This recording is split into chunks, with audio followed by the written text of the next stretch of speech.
Clicking live. Clicking live. You got to say it right. It's clicking live with the squeaky flow. We'll knock you down like a domino. Clicking live as a quickie flow. In rehab, they taught us how to sew. Now we're making sweaters like a seasoned pro. What? Hey. What? Did I even say TikTok time to rock? You were distracted. No, me. you didn't. TikTok time to rock. Good evening, good morning, good afternoon to everyone who's watching from all over the world.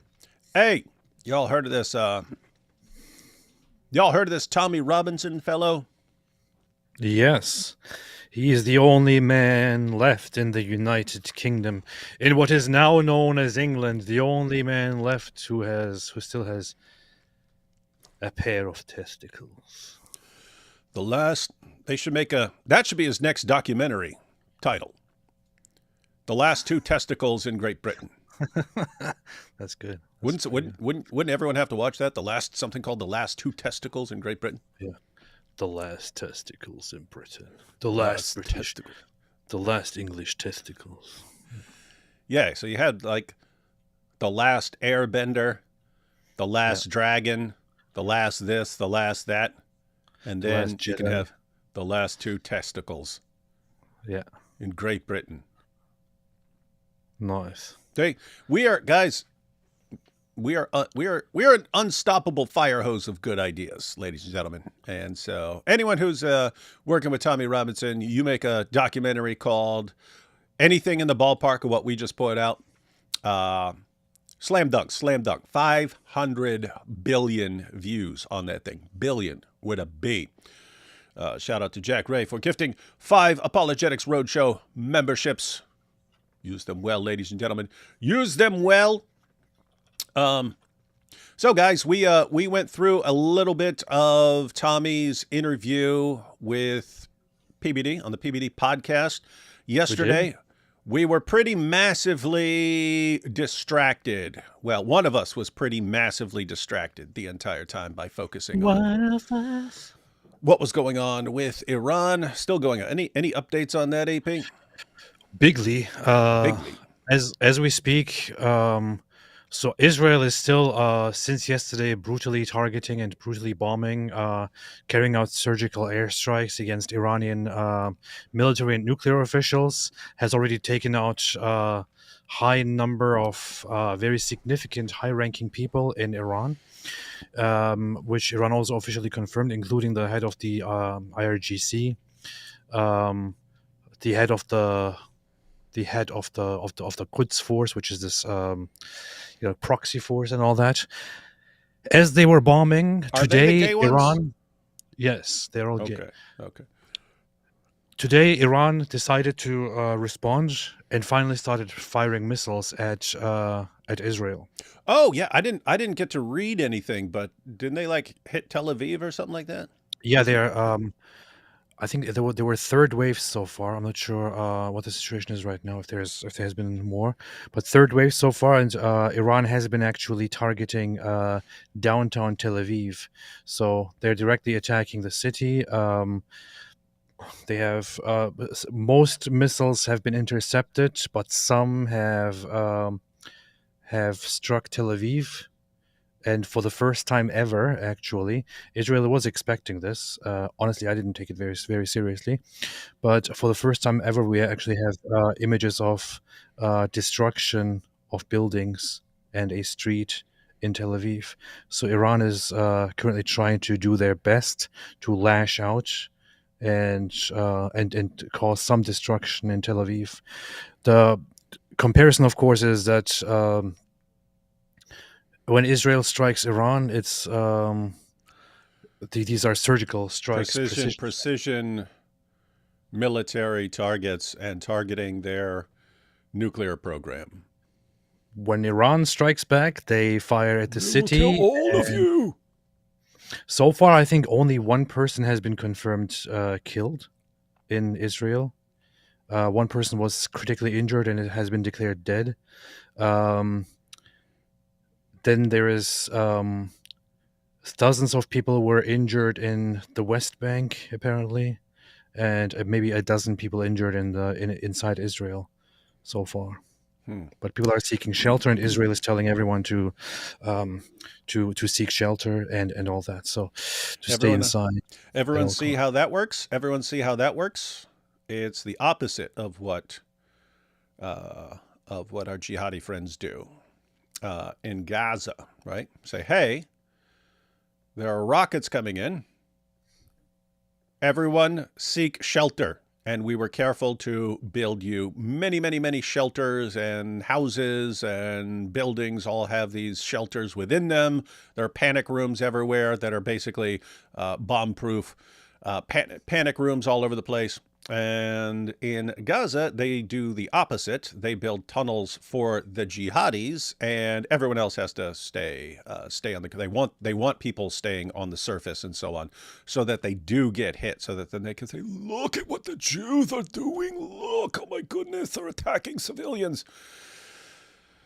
Interesting. And then here you see it's a completely different situation, but it's still, hey, we are doing precision attacks to take out threats against us. And what's the response? We will kill you all. We'll just kill as many Jews as possible. It's interesting they go after Tel Aviv, because that's a pretty un-Islamic area. Yeah. Pretty un-Islamic area. Very secular, very leftist, liberal, and all that. And also basically very, very, very few Muslims there. So yeah, so far only one woman is confirmed killed as a result of the attacks. The thing is also, there are images of Palestinians in the West Bank going outside and cheering as missiles fly into Israel. Yeah, there was a video of one guy going out into the street and looking at this guy and cheering, and then actually being run over by a car. I'm serious. Oh, yeah, that's one of those ones where I don't know if they were taking that from somewhere else. Like I did see that one, but it's one of those where did you guys take something from 5 years ago and use it in that clip, or can you say that is authentic, AP? I think it's real. I think it is real. The thing is also, what Israel did is basically, so Israel told the Israeli population, the ones inside the borders of Israel, seek shelter, stay inside, go to your safe rooms, go to shelters, go to underground things, and so on. Do not go outside. And then what they told the West Bank, what they told the people in the West Bank is basically West Bank! That there is an order to stay inside, not to get outside. And earlier I saw people were complaining about this, like, why are they telling us to stay inside? How dare they command us to stay inside? Well, this is why. Right now, the number of injuries in Israel is lower than the number of injuries in the West Bank. Because these guys have to be told to stay inside. These guys have to be commanded to stay inside and to stay safe, because they can't take care of their own safety. Trying to think what their gang symbol would be. There you go. How's that? Bank. How's that for West Bank? West Bank. West Bank. There you go. I don't know why I'm looking so dark. What happened here? Or I'm just so bright. Probably. Hey, all right. So we're going to check out a little bit of this PBD interview. You ready? Yeah. So, Tommy Robinson, I know that you're kind of a controversial figure in the UK, but I wanted to do this interview. So why don't you begin by telling me a little bit about yourself and where you grew up, guy? Where do I start? I grew up in a town called Luton. Yeah? So I've seen the changes that take place over the years. Yeah? Grew up with a lot of Muslim lads. Yeah? Never had a problem with Muslims. Yeah? But all the friends that I knew from Luton have now converted to radical Islam. Yeah? So help me to understand this, because I'm a businessman. And this guy, do you have any idea who this guy is? I don't know. I saw it because Tommy actually shared it with laughing. This guy just makes a parody. Apparently, that's what this dude does. Interviews come out, and then he impersonates everybody in the interview. But this dude's actually pretty funny. Check this out, everyone. I like numbers. I like statistics, guy. So help me to unpack this. How many friends do you actually have from Luton who actually converted to Islam, guy? So we had this one lad. I used to go around Luton causing mischief with him. Yeah? What was his name? It's called Donald Duck. Donald Duck is from Luton? Donald Duck is from Luton. But he don't call himself that anymore because he converted to radical Islam. Yeah? He's called Donald Abdullah Duck. He's from Luton. Well, Donald Abdullah. You missed. Hey, you missed it, AP. So we had Tommy Robinson explaining how his friend Donald Duck was from Luton, but now he converted to Islam, and so he goes by Donald Abdullah Duck. And right here, check this out. Down a little bit. How do you even know that? It's all online. Yeah. Rob, can you pull that up? I had no idea that Donald Duck was from Luton and converted to Islam. Donald Abdullah Duck. Can you pull that up? Okay, go up a little bit. Go down a little bit. Guy. It's funny because, hey guys, if you haven't seen the interview, this is what Patrick does. Can you pull that up? Can you go down? Can you go a little more? Anyway, Stop. There he is. Yeah? And the second he's converted, he's put a fat warrant out against me. Yeah? So my life is now on the line. Yeah? And you're telling me that there are a lot more people like that. There's thousands of them. Yeah? Do you remember that little fella from the film Gremlins? Yeah? Gizmo. Yeah? He was born and raised in Luton. Yeah? We was mates for more than 20 years. Yeah? Now he don't go by the name anymore. He goes by Mohammed Abu Gizmo. Yeah? This is a pretty good impression, man. it is the dude. It's all about the cadence. But he said Gizmo now goes by Mohammed Abdul Gizmo. Mohammed Abdul Gizmo. And he's one of the main leaders of jihad in the UK. Yeah? And he wants me dead. Rob, pull that up. Again, it's all online.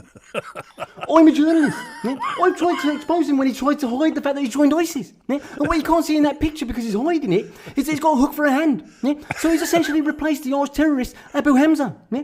Born and raised in Luton. So here's the most Oh man. So Gizmo. Oh boy, Mohammed Abu Gizmo got a hook for a hand, but he's hiding it, and he's replacing Abu Hamza. obvious question, Guy. Why haven't the authorities done anything BBD's holding a chess piece for no reason. about that? Because they're scared. Yeah? The number of clowns converting to radical Islam are in the thousands every year. The British public are scared. Yeah? So this is almost unbelievable to me. And I'm not even saying that it's I just noticed the piece is changing. not true, Guy. I'm not saying that. Are you allowed to talk about your time in prison? So on the first day I arrive, I've been prosecuted by Scotland Yard. Yeah? I've arrived in my cell. And a Muslim lad, Abdul, come up to me and said, "Why are you here?" I said, "What do you mean?" I said, "I've just been prosecuted by Scotland Yard." He says, "But why are you here?" I said, "I don't know." He goes, "You're not supposed to be here." I said, "What do you mean?" Muslim lad, yeah? Could have known it from Luton. Yeah? He says, "The judge don't even think you need to be here." Because I'm a journalist, I asked him for the documentation of it. And he shows me, he goes, "The judge thinks that what they've done to you is unlawful." Yeah? So I'm in solitary confinement. I'm sorry. This is fun. You don't think it's funny, man? There's one. It's screwed up because he's got him on the same side of the table here. I guess he didn't want to move his camera around, but oh boy! And then the chess pieces. Anyway, Even though the judge don't even agree with it. Yeah? Did anybody ever attack you when you came out of solitary confinement? see what I'm saying? The chess piece keeps changing for no reason. Attack you when you came out of solitary confinement? After solitary confinement, I befriended these two Muslim lads, yeah? Omar and Bashar. I could have known them from Luton, yeah? We've gone out into the yard, yeah? These two white lads have come up to us and said, "Going to lock them both out." I said, "What do you want to do that for?" Yeah? They've said, "Because we hate Muslims." I said, "Why do you hate Muslims?" Yeah? I could have known both of them from Luton, yeah? They said, "We thought you hated Muslims." I said, "I don't hate Muslims. I've got a problem with radical Islam." Yeah? Oh boy! So anyway, that's a nice little parody there. Nice little parody, ladies and gentlemen. Well, I have to say it was definitely funnier than any of the recent SNL skits that I've come across. it's pretty good. And that dude is I'm not familiar with the dude, but apparently that's what he does. I'm gonna check out some other stuff and see. I think I saw him doing something with Jordan Peterson. But I don't know if it was him or someone else. But I remember someone was like, "Oh, this guy's doing a good impression of a Jordan Peterson interview." I will check that out. I will definitely check that out, ladies and gentlemen. I will take these first couple super chats, and then we will go into Tommy Robinson. No, I made it too bright in it. Talking about Andrew Tate, Sneako, saying some interesting things about Andrew Tate and Sneako. David, you've been humiliated. That's true. Which time? Solaria says, "Huzzah! It begins." Yes, it does. Hey, I still have mine. Uh-oh, I don't know what this is about. Hey, I still have mine. What do you think this is in reference to? I still have mine. That's weird when someone can post something from something we said a couple minutes ago, and I will forget what it's about. That's weird. Nice. You've been intellectually molested. That's true. I've been intellectually assaulted. Was thinking about the epic trailer park and had an idea for a sitcom about a Muslim family moving into a white trailer trash park and navigating through the new people and world around them. That would be good. Hey, if anyone wants to do that, we can even do it in my old trailer park from West Virginia. It's still there. I don't think I know anybody there anymore, because I'm sure it's a completely different group. Hey, what the heck? You disgusting What? traitor. What? Do you like my new shirt? Did you make that monstrosity? Or Do you like my new shirt, man? did you make that monstrosity yourself, or did someone else? Isn't it beautiful, mate? I'm a wingerling. I'm about to end I this am live a stream. wingerling. Wingerlings, unite! It's time to take over. It's time to take over. Wingerlings are... Anyway, yeah. So, did you make that, or did someone else rudely make that? Bible thinker, What, man? It's literally a BibleThinker.com. Wingerling shirt. BibleThinker.com. It's literally It's not even a Wingerling, real man. website, man. Pretty sure it is. I just typed in BibleThinker.com and it came up somehow. Wingerlings, now is our time to take over. This is the revolution. This is the Wingerling revolution. It's time to take over this live stream at this channel. There's nothing there. It's a crap fake website. That's how I know you're simply making fun of Wingerlings, because I was about to end this live stream real quick like. Pretty sure I ordered it from Mike Winger's merch store. I don't know why he's using defunct Bible or links, but yeah. Oh, wait. I think I typed in .com. Let me see. BibleThinker.org. Wingerlings unite. Wingerlings of the world unite. It is some dork website here. And it's a bunch of freaking Mike Winger crap, man. What the heck, man? BibleThinker.org. Who goes with .org and not .com when .com is available? Oh, cool people, man. Hey, Cool this people is good, AP. I'm looking at the stuff you're advertising right now, and one of the big sections right here that pops up is Catholicism refuted. Good to see AP funding the refutation of Catholicism. Let me see if there's anything refuting orthodoxy here. Eastern Orthodoxy of the Greek variety.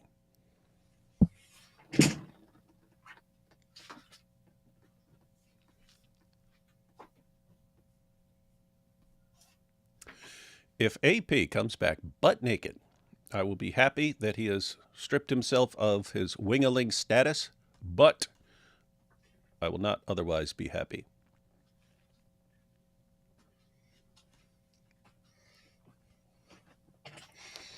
There we go. There we go. I apologize. I apologize to all Catholics. I shouldn't have done this. Well, you've got to do 180 Hail Marys as your penance, and you have to read the entire Quran. That's the ultimate penance. Hail Mary, full of grace. Let's see. As Christians, we pray for peace and the conversion of our persecutors. However, the Iranian Islamic government has murdered hundreds of its own innocent civilians. Those who live by the sword shall die by it. Have to say, not sure, because I'm not over there, but not sure when a good time for an uprising of the people would be. But I hope I hope at the end of this saga, the people of Iran are free, and we have a newer, freer, better Iran. Planning on any new skits in the near future? Well, I'm always planning skits. Don't have anything actually officially prepared though. What about? I want to say something very quickly before you continue. Well, I'm gonna let you finish. So, I just as I just put on my Wingerling shirt and flashed my Wingerling chest on here, this is actually an idea that a very, very lovely subscriber and viewer of ours, who is also frequently here, came up with many months ago. I actually ordered this shirt 5 months ago, and it only arrived today, so I had to save it for today. That's how long it took to order a Mike Winger shirt. Wait, so we're saying basically Mike Winger sucks at everything except Looks like. except manipulating really, really gullible people. Okay. Looks like. However, this entire idea was brought to me by, and I also very much did this just to put a smile on the face of one of our subscribers, who is Michelle, and she's sometimes here. I don't know if she's here right now. She goes by Michelle Anamofat, and she is currently in a very, very difficult health situation. She has been hospitalized, and you can find her on Instagram, on Twitter. Hey, P, share a She link, man. Just share a quite link in the. some You can share a thousand, link. You can share a link quite in the some chat, and people can follow her. followers. I will do that. I'll do that. I'll share her Instagram accounts as link here. So here is her Instagram account. I just put it in the chat. So she actually asked me to do this whole Wingerling prank, and I wanted to do it. She's currently in a very, very difficult situation. She had I think at some point in her life she had a spinal injury, and is now paralyzed, I think, from the spine down. And but she's a very cheerful, a very loving, a wonderful, very encouraging Christian woman. And I have to say, on my path of becoming Christian myself, I have been, encouraged and motivated and impacted by different people, by different Christians who were very, very influential and very good along the way. And she was one of those people, actually, because I've seen how she, despite having received such injuries and being paralyzed, how she is such a happy, such a wonderful, such a kind person. Right now, as we speak, she's in a very bad situation. She shared her photos online, but doesn't talk very much about it. But she, like, just within the last several months, she lost too much weight to support her own body. Right now, I think she's like 95 pounds or something like that. And photos of her look like she's completely starving. The hospital is trying to keep her alive, but it's very difficult. I think they're trying to insert a feeding tube and all that. So she's in a difficult situation. I asked her if there's anything I can do for her, and if I can help her in any way.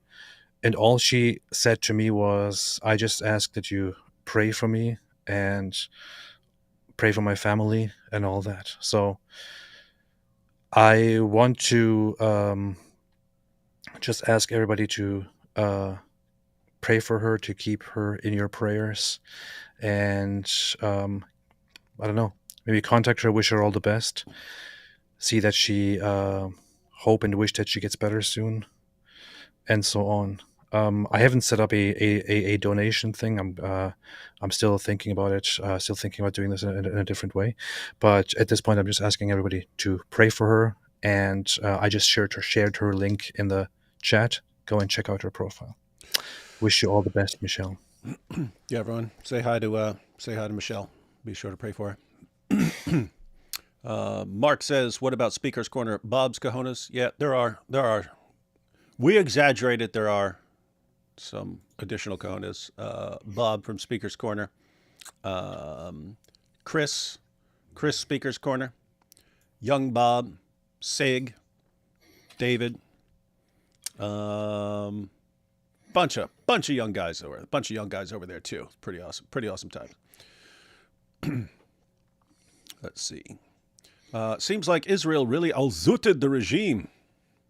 Yeah, and that's what's crazy. You'll have these guys. Oh, we hit Tel Aviv and damaged the building, and we killed one person. Like, they took out your entire nuclear program, and the leaders of your military, like in one in one swoop, man. One little swoop.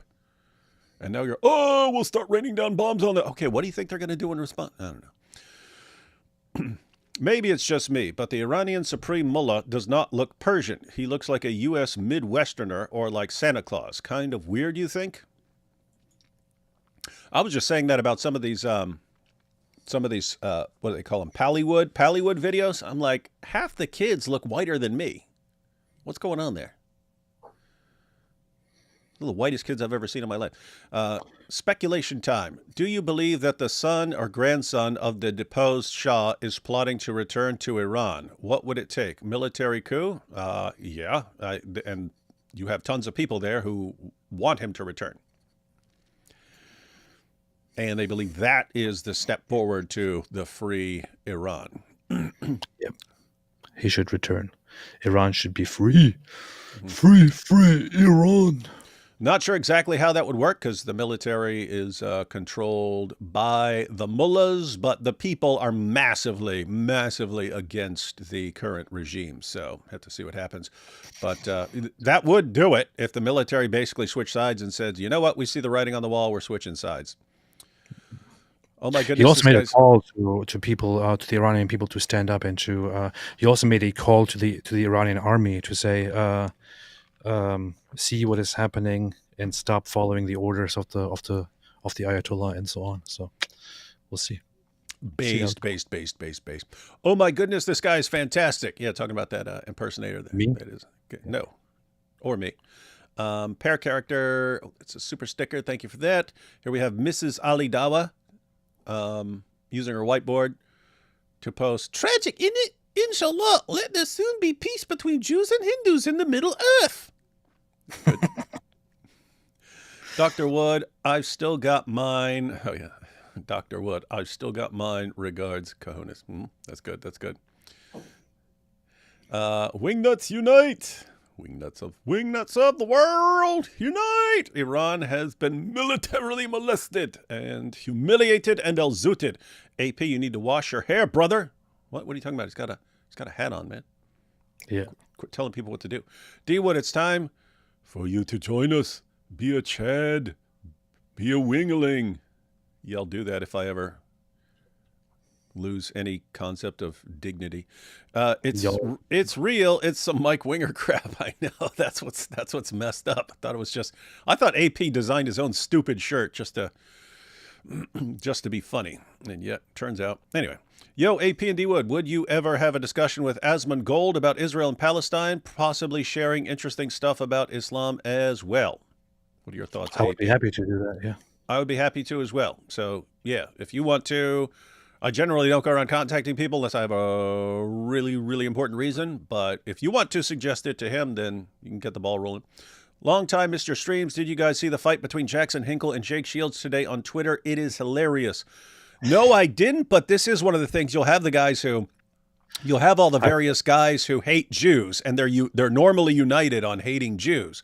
But they actually can take different sides on an issue like Iran or something else on the Sunni-Shia split. So some of them are favoring the Sunnis, some of them favor the Shias, some of them don't know, and so they just go with whatever idiot they're following is saying. But what is this fight about, AP? Did you follow it? it was something really stupid. It's just two mentally disabled people having a fight about. Jackson Hinkle said something about how Hitler and Netanyahu are the same, and then Jake Shields came in and was like, "What are you saying? Hitler actually stood up to these demons," talking about Jews, of course. Oh, wow. And then Jackson Hinkle is like, "No, he was a Zionist." It's like two of the dumbest people fighting. You know? Well, that's what's amazing. It's like we've seen these alliances, these at least ideological temporary alliances, just break down. Like when the Sunnis took over Syria, we saw a huge breakdown from people who wanted the Assad regime to remain in control, and then you had people who were rooting for the Sunnis to take over, and so on. And so these things can break down really, really quickly. My 6-year-old son was watching the news and came running to me saying, "Israel's destroying the bad guys." Proud dad moment right there. That is some high quality parenting. Israel's destroying the bad guys. Now, if he comes in next time and he says Israel is intellectually and physically outzuting the bad guys, then you know you are the greatest dad of all time. Has AP been to a Trek convention yet? Yeah, that's a requirement for ordering the shirt. You have to go to at least 5 Star Trek conventions afterwards. It's in the contract. Yeah. AP Quran rap to apostate music, please. God bless. Will do. Wants a Quran rap. Working on it. Let's see. Quran. David is coping hard. Israel didn't even have the balls to raise a red flag of revenge yet. Iran won. The iOS is no longer operational. Alhamdulillah. That's true. Oh, you see. He said iOS.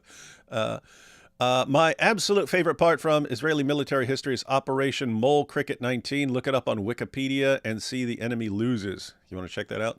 Operation Mole Cricket 19. My favorite one is where they landed the plane on the airfield and went and took back all their hostages. That was crazy from Idi Amin. That was insane precision, man. And then just in the past year, we got the pagers, and then them taking out Iran's entire nuclear program in like 5 seconds. What's up? Oof. Operation Mole Cricket 19, part of the 1982 Lebanon War. Israel against Syria air forces. The battle lasted about 2 hours and involved innovative tactics and technology. By the end of the day, the IAF had destroyed 29 of 30 SAM batteries deployed in the Bekaa Valley and shot down 82 to 86 enemy aircraft. And there were like 100 deployed, I think, with minimal losses of its own. Casualties and losses. Israel had only 2 fighter jets damaged and 1 UAV shot down. They, however, took down 82 to 86 of the Syrian planes and destroyed the entire air defense of Syria.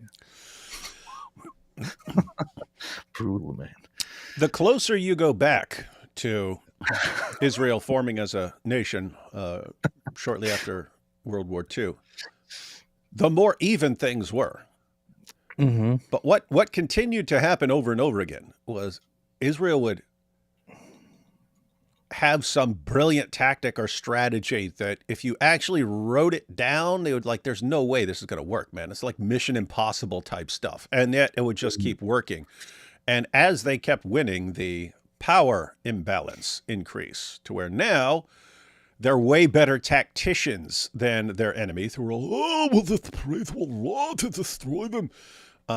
They're way better tacticians and way more powerful at the same time. So, guys, your chance for conquering Israel has disappeared. Give it up. Give it up and make peace. That's what you need to do. Give it up. Mike Winger calls a hot dog a sandwich. He probably does. He's like, hey, can we have some hot dog sandwiches? What's a hot dog? Is bacon wrapped Quran wrap. Yeah, you can call it. Yeah, yes. You can call it that. All right. It's also known as crap. All right, ladies and gentlemen, we have two sections of the PBD podcast we want to watch. The first one, he mentions Andrew Tate in this section, but this first one, he's explaining the situation with the BBC Panorama. So Panorama was there, whenever I look it up, it says the flagship investigative journalism documentary program of the BBC, meant to get to the truth. And Tommy just exposed them so hard that the main face of it all had to get fired over it because of how they're handling it, because he was so insanely, massively deceptive. But it's in that context. So this was something that was bothering us last year. All the stuff about Tate is coming out, and it sounded like Tommy was. I'd have to go back and check it out, but it sounded like Tommy was saying, look, they're doing to Tate what they did to me. And we've been following the Tate case for the past several years, and we're thinking, what do you mean? There's big difference between you, Tommy, and Andrew. Is Andrew said he was doing this stuff all along. Andrew bragged about doing this stuff. Andrew put together an entire online course on how to do exactly what he's accused of doing. So how are you thinking, no, this is just being made up about him because the government and journalists hate him and so on. But this clip that we're about to actually watch, this gives the background, which I mentioned yesterday, namely that Tommy has experienced this. People just like powerful politicians and journalists and so on, just making up stuff and trying to frame him for stuff in order to discredit him. So when he hears about Andrew Tate and, oh, I'm being set up. They're framing me, the Matrix. He's thinking, oh, of course, that happened to me. So I know that happens. That is a thing. Whereas, other people are like, come on, they're not doing that stuff. So from Tommy's perspective, yeah. Whereas, so we're going to look at that clip, and then we're going to see, some more in a follow-up clip from later in the discussion where Tommy is pointing out that people like Sneako and Andrew Tate, he's not familiar with some of the others, but you can say the same thing about Lily J and so on. It's basically places like Qatar and Saudi Arabia are showering influencers with money to get them to promote Islam. And he's calling them out for this stuff. So anyway, let's check out Tommy's experience with BBC Panorama. And I remember all of this. I actually followed this story. Back when it was happening. I think it was like 5 years ago. When I spoke about they give me 13 months in prison for reporting outside a court case. When I come out of court that time, when I got released from prison, I was told, I got my computer. I logged into my computer. Two of my old employees who worked for me, one of them was still logged into the emails. So I went through the emails. We have an organisation in the United Kingdom called Hope Not Hate. Is it Media Matters? Media Matters, yes. They're the left wing. Mm-hmm. That is the equivalent in the UK of Hope Not Hate. Got it. So Hope Not Hate. Okay, so Media Matters, if you post something that disagrees with the far left on some issue, Media Matters will investigate, find out that you're completely wrong, that you're lying, you're deceptive, and then that you're evil, and then put you on some sort of hate list or something like that. And he's pointing out that the British equivalent to that is Hope Not Hate. It's interesting. It's like, Hope Not Hate. And they're like, why are the groups that are called like Hope Not Hate always like the most deranged, hate-filled groups on the planet trying to destroy everyone who disagrees with them? It's weird stuff. Anyway. Because that's what they do. That's what they do. That's some Orwell stuff. You see, George Soros funding, their job. You don't need laws to prohibit free speech because these organisations who receive millions of pounds, anyone who speaks out with any influence or education or anything, they find out where they work, they contact their HR departments, they stifle free speech by attacking, smearing and lying. I come out of jail. Got that, everyone? Because I'm saying that because I've heard of Hope Not Hate before, but I didn't know exactly what they were, and so this is good to know, and it's good to know what they do. So if a random, let's say British person who works at the office and so on, says somewhere like on social media or something, actually Tommy Robinson is right. Hope Not Hate is the group that will go in there and start like contacting the employer. Look, your employee is spreading hate. How can this? And then get the person fired, blacklisted. The person can't work again. And that sends a powerful message. Do not ever do what the establishment tells you not to do. Don't get out of line. And so they're basically the muscle for an extremist ideology. I turn the laptop on. I'm still logged into one of my employees' emails. I start going through his emails and I start looking back. Maybe I shouldn't have. I'll find out he's in contact with Hope Not Hate. So I'm looking thinking he's employed by me. And he wasn't just employed by me. He was working with Alex Jones. He was working with Lawrence Southern. He was working with so many people in the right. Everyone in the right he was working with. And then I looked at the times and dates and they're paying for his travel. They're sending him money. I think, what's going on here? So I ring him up. Are you hearing how messed up this is? Yeah. Guys, that just in case you missed that, because some people are discussing things in the chat. If you just missed it, he gets locked up. He goes to prison. This was for the thing that happened like 5 or 6 years ago when he was reporting on the grooming gangs case, and they said you can't, and he did it anyway. And then they gave him 13 months, which, by the way, is insane. If you wanted to fine him or something like that, that would be one thing. Sending someone to prison, I pointed out before, I've never seen anyone. I spent years in prison. I never saw anyone in prison for any of the things that Tommy Robinson just has gone to prison for in the past several years. But anyway, he's in prison and he gets out and he goes to his laptop and one of his employees was still logged into it and stuff like that, and he sees all these messages. This guy's going back and forth with hope not hate. And wait, this is a guy who's working for Tommy, working for Alex Jones, working for a bunch of different groups, doing everything he can. He's looked, and hope not hate is paying all his expenses to go around to all these places and do all these things. Like, wait a minute. This guy's a spy. I've got a spy working for me. This is crazy stuff. What, guys, think about that. What's that mean? It means that hope not hate is sending people, hiring people. Hey, you're going to infiltrate this organization, become a worker for Tommy Robinson, and you're gonna find all the dirt for us, and then we're going to use the dirt that you find to blast him. So this is hope not hate. This is their methodology. But Tommy, actually, this is what cracks me up. Tommy keeps winning these situations. Anyway, and I find out then that Panorama, you heard of Panorama? Panorama is the BBC's flagship documentary maker. So they are seen in the UK as the most authentic, investigative documentary makers. What they say is factual, yeah? I see that Panorama are working on a piece against me. So I ring, and I then make a documentary. And in this documentary, what they're doing against me, I send a girl wearing a hidden camera. So Panorama are known for covert surveillance. They investigate and they expose things. He reversed it. So I sent a girl to wear a covert camera into Panorama. So Panorama, when they were doing a documentary on Tommy, they never released it because Tommy reversed it and he investigated them as they were doing it. So he sent a woman pretending to be a whistleblower against Tommy. She's going to help them expose how evil Tommy is. And they're like going to shower her with money and everything else in order to get her to go against Tommy and so on. Tommy finds out that what they're doing, and he sends the woman to them to have the discussion and discuss the plan. What's the plan for getting Tommy and so on? But he's recording the entire thing. Anyway, this is legend status just by itself. This is legend status. But anyway, he brought down an entire guy's career, who was like considered one of the greats in journalism over there. Brought him down and showed what a despicable scumbag this guy is. Head of Panorama, his name was John Sweeney. This man was the biggest face of the BBC. Yeah, he goes in.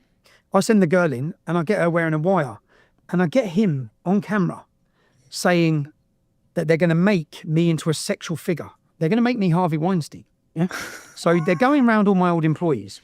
Anyone I fell out with, this is how it works. This is the operation. So anyone I fell out with, anyone who had contact with me from when I was a child, this group will contact him. But the BBC don't contact them. In step, hope not hate. In step an organisation who can sit down and pay you, I'll give you £20,000. Yeah. Then they pay them £20,000. They tell them what they need to say. They then bring in Panorama, whose hands are clean. Yeah. They sit down, they use this source of information, they make a documentary talking about me, and then they show it to the world.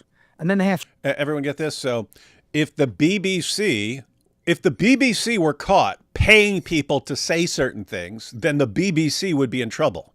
So what happens is there are other groups that if the BBC wants to make this big expose on Tommy Robinson, these other groups who are working with the BBC, these other groups will go in there. Hey, we want you to say this. Hey, here's £20,000 to say this and so on. Want you to say that. Want you to find this and say this. And then the BBC puts this stuff in the documentary. But if someone says, oh, come on, they made this stuff up. If it ever gets exposed, hey, this stuff was made up. Well, the BBC didn't do it. We didn't do it. Someone else did it. So their hands are clean. This is evil stuff, guys. This is such a messed up world, man. This is extremely. And by the way, I'm playing this because this ties in directly. Look at what Tommy just said about Harvey Weinstein. Said, hey, they're trying to do that to me. They're trying to make me look like I'm doing all this stuff behind the scenes, and now I'm in trouble. Why? Because that was a popular thing 5 or 6 years ago when they were doing this, right? That was the Me Too movement and so on. This was a good time for that. But think about this, because he doesn't talk about Harvey Weinstein. But if you asked him, is Harvey Weinstein guilty or innocent? He'd probably say, I don't know. Because on the one hand, you had all these women accusing him, but on the other hand, I have experienced firsthand that they will go after someone. Same thing with Andrew Tate. Tommy, Is Andrew Tate guilty? Probably, I don't know, because on the one hand, you've got Andrew Tate and he's saying all these things. You got all these women saying, yeah, he did those things. But I do know from personal experience that they will set somebody up. And so I think that's kind of why, that's what's messed up. When you actually conspire to get someone, it's like they're going to start thinking, oh, well, if they did that to me, they may be probably doing that to other people and stuff. So who knows what to believe about any of this stuff. Source after source after source. But what you don't get to see is that those sources are being paid. So I got covert recordings of this man, John Sweeney. I get him sitting down saying, right, what I want you to say. He doesn't realise it's on camera. What I want you to say, tell me this, tell me this, tell me this. Do we have a deal? Yeah. Then the girl, so I send an ex-employee in. They contact an ex-employee who didn't like me because I sacked her. She comes to me, says, it's sick what they're about to do to you. I've got to tell you. She hated me. She says, "Not you getting this, because she's the one in the interview, but she hates him. She hates him. She hates Tommy. But she's like, look, I hate you, but what they're about to do to you and what they're trying to get me to, this is really, really messed up." And so she actually tells him. So hats off to her for having integrity. This isn't right. What they're going to do to you? And I shit myself. And the reason they've done this, the government, when I come out of jail, the government paid research was going onto social media, Facebook, to find out people's opinions on me. Now, the reason being that 600,000 British people signed a petition demanding my release from prison. This is 2017, when I'm in jail for reporting outside the court case. 30,000 people marched on Parliament. These sort of numbers aren't thinkable in the UK. It's worrying for the government. So they're working in on this documentary to take me down. I then say to the girl, right, okay. So they're contacting you. She doesn't like me. She could have sat down and lied to them about anything. They would have broadcast it, yeah? So I said, okay, can we put a camera on you? Let's go to them.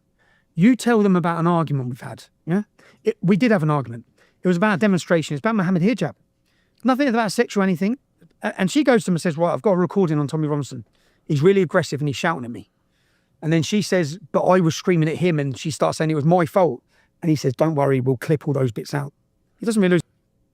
You guys getting that?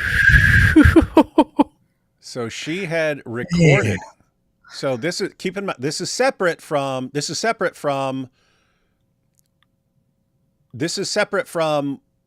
like what he's gonna have her involved in, like going to these people saying, hey, here's what they basically fake a text message to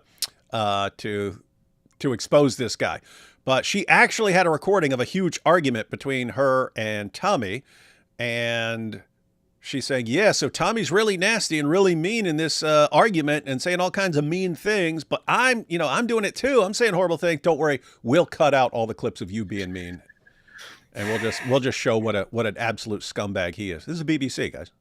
This is, I don't even know what to do when journalists, not just some weird journalists, but like the mainstream, is this absolutely corrupt and sick? This is bad, guys. This is bad. He's on camera.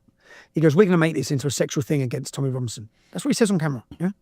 So I'm sitting there getting all this. She comes back. And what I did, now they're the best investigations in the world. So I sit and get a laptop with this girl who doesn't like me. I said, well, I'm at home in bed. Yeah. She goes on the computer and she looks up sendafaketext.com. So she sends herself a text message that looks like it's from me, saying, if you work with Panorama, I'm going to bury you, you bitch. So we're sitting together. I said, see, I haven't sent this text message. I'm in bed. Yeah? Guys, getting all this. So you can go to, there's a site that you can go to send a fake text. So in other words, you would get a text on your phone that looks like it's from me. It will say sent from David Wood and stuff like that. And then you'll have that on your phone. And then you go, look what this monster sent to me, and so on. So she actually sends a text to herself from a website, from this website, supposedly from Tommy Robinson.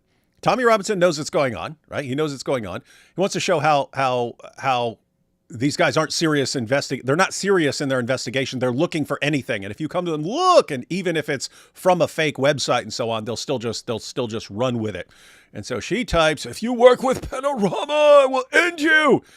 And goes and shows it to him. Look what he said. And they're ready to roll with this. But it was all a setup. They're trying to set up It reminds me of the Quran when it's they schemed against Allah, but Allah is the best of schemers. Tommy's the best of plotters here, man. Tommy's the best of plotters. You got the entire BBC plotting against Tommy, and Tommy does exactly what they're trying to do to him and uses it to expose them. So this is awesome stuff. And they plot, but he plots, but Tommy's the best of plotters. He's the best of plotters. He's way better than the BBC. Amateurs, man. Amateur. Let's see if they even check if this is legit. So she does this message. Sendafaketext.com. John Sweeney, they're trying to contact me because they've been working on all this dirt they've got on me. So you see what you're seeing here. So what I do is I go and set up a studio like this. I put a camera on the wall. I put a screen on the wall. And I only give them a day's notice. I said, right, I'll meet you. It has to be on my grounds. Meet me here. And my heart's like this. Because Panorama are going to finish me. They're about to tell the whole country I'm a sex case. They're about to tell the whole country all these things about me. And he sits down. But what we find out in this, that my 2 old employees are being blackmailed. So I ring my old employees who are working with Hope Not Hate. I ring them and say, Caleb, I've got someone inside Hope Not Hate. I know you met them on this date at this time, but I'm blagging them. I've got it from the emails. I know you met them. He's like, Tommy, they've been blackmailing us for the last year. How are they blackmailing you? When we lost our job with Rebel Media, we were so annoyed with Rebel Media that we went to these groups, we took money off them to give information on the right wing. Yeah. I said, okay. And they're going to expose that we've done this. They've got evidence we've done this. So then they've forced us, we've got to help take you down. And they threatened us with the police, all these different things, politicians. Now, Hope Not Hate, at the head of Hope Not Hate are politicians. Hope Not Hate are the deep state. You want to see the deep state? It's Hope Not Hate. So I've done 2 documentaries, yeah? This is why they hate me. So the Panorama think they're taking me down. I then get all this recorded information on them. Hey guys, so the setting, Tommy, I mean, this is brilliant. So Panorama, John Sweeney of Panorama, he wants the face of Panorama. He's trying to get an interview with Tommy because he's been working with his people who are basically setting Tommy up, doesn't realize the one woman actually comes to him and says, yeah, I can't stand you, but what they're about to do to you is massively screwed up. And then he finds out that 2 of his workers are working for Hope Not Hate, but they're being blackmailed by Hope Not Hate because they got ticked off by something with Rebel Media and stuff and went to Hope Not Hate, and then Hope Not Hate gave them money, and then Hope Not Hate's like, aha, we will expose you for taking money for us to do what we say unless you help us take out Tommy Robinson. This is what's going on over there, right? This is what's going on to take out Tom. So any of you who are like, Tommy's an evil guy, where are you getting that from? From the BBC? You giant idiots? He completely exposed what they've been doing. So the way he sets it up is John Sweeney wants an interview with him so he can sort of blast Tommy with all this stuff all this dirt that he's found, right? He doesn't know Tommy knows about all of it and that people are telling Tommy what's been going on. So Tommy says, well, you have to do it in my location. You have to come to me, and this is the only time you can come, and you can come interview me here. Tommy puts a big screen on the wall and he's recording the entire time. Why? Because Tommy has recordings of this guy. He had put a camera on the woman when John Sweeney's telling this woman what she's going to have to say and so on. So Tommy had the recordings. You come to me, and then he gets to show everyone while everyone is watching, gets to show everyone what this dude was doing. Cause the dude lost his job over this. Well, I sit down for an interview. They sit down for Panorama with Caleb, my old employee. He does an interview. Present in the interview with Panorama that we pay for, BBC, are Hope Not Hate. Hope Not Hate, when he doesn't say enough negative stuff about me, they take him outside and they say, you better go in there and say this, you better go in there and say that. So when I sit down with John Sweeney from Panorama, and this is all on this documentary, I sit down and say, whose documentary is this? Is it BBC's? He says, yeah. I said, so it's yours. So it's nothing to do with any organisation. Because Hope Not Hate are named by the Swedish government as a far left extremist organisation. George Soros funds them. They're a radical group, but they have establishment power. Yeah, they're used by the establishment to destroy people. They do. The media can't offer you money. The police can't. They can't entrap you. They do it. They're the group that comes in and does it. So then John Sweeney sits down and I said, would you ever? Who's working on this? He said, us. I said, so this is not a Hope Not Hate documentary. He says, no. So I then have messages. I said, really? That's not what they say here. And I said, look on the screen, John. I said, John, would you ever tell anyone what to say in a documentary? Would you do that? You didn't do that. I said, would you ever do that? And he says, no. I said, I just said press play. And all the BBC's producers are sat there. Now, I've done loads of... Is this video live? It's all on there. It's all on there. You've got to see it. So, guys, this wasn't just Tommy sitting down with John Sweeney. The BBC producers are there sitting down. They want to see everything firsthand, to see what's going on with this interview with Tommy Robinson. And Tommy asked John Sweeney, hey, would you ever, when you're doing your investigative journalism and so on, would you tell someone what to say? Would you tell? No, I would never do this. Hit play. That's why he had the screen on the wall. He's got video of this dude doing all the stuff that he said that he tells his producers he would never do. So the guy's a lying, evil scumbag working with a bunch of other lying, evil scumbags and a bunch of organizations that are just there to crush anyone who gets out of line, and they don't care what they have to do it. Keep in mind, guys, this is insane. They keep sending this guy to prison. Why? Because there is in this situation a massive conspiracy against him to silence him. This is crazy. I'm normally the guy who's like, come on, it's not a conspiracy. You just got a bunch of idiots and stuff doing stupid stuff. You don't need this big conspiracy. I'm normally the guy who's like, come on, it's not a conspiracy. But here, definitely conspiracy. 1 second. I did want to read one thing. AP. So Pol says, keeps asking, did you see the Jake Shields awesome Jew discussion? I didn't, but I pointed it out. I didn't see it either, but I did message Awesome Jew saying, hey, I think I need to review your interview. I didn't say it quite in these words. I said it in some worse words. But I do need to look at that, and I'll check it out. I didn't see it yet. I only saw like 1 minute of it or so. You might want to check it out, because we could always watch some of it tomorrow, and you can check and see if the Awesome Jew wants to join us for the discussion. I'm saying that because Jake Shields and all this stuff's going on right now. As a matter of fact, Tommy also brings up Dan Bilzerian on here and stuff. And anyway, lots of stuff going on, and with the situation in Iran, all the key players, the usual suspects, are going to be running their mouths quite a bit. So we might need to cover this stuff. They all put their heads in their hands. All the producers, when you do a documentary... Hang on, let me back up a little bit. So he's saying when John Sweeney says, no, I would never do that, Tommy plays it, and he says all the producers just put their heads in their hands when they realize, oh my goodness, he just lied. There's no. So I then have messages. I said, really? That's not what they say here. And I said, look on the screen, John. I said, John, would you ever tell anyone what to say in a documentary? Would you do that? You didn't do that. I said, would you ever do that? And he says, no. I said, I just said press play.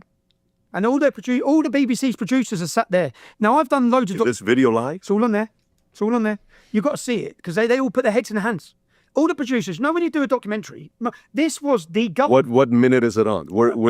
This is it. This is me and him talking now. So this is the bit where you hear them, they're saying they're blackmailing them.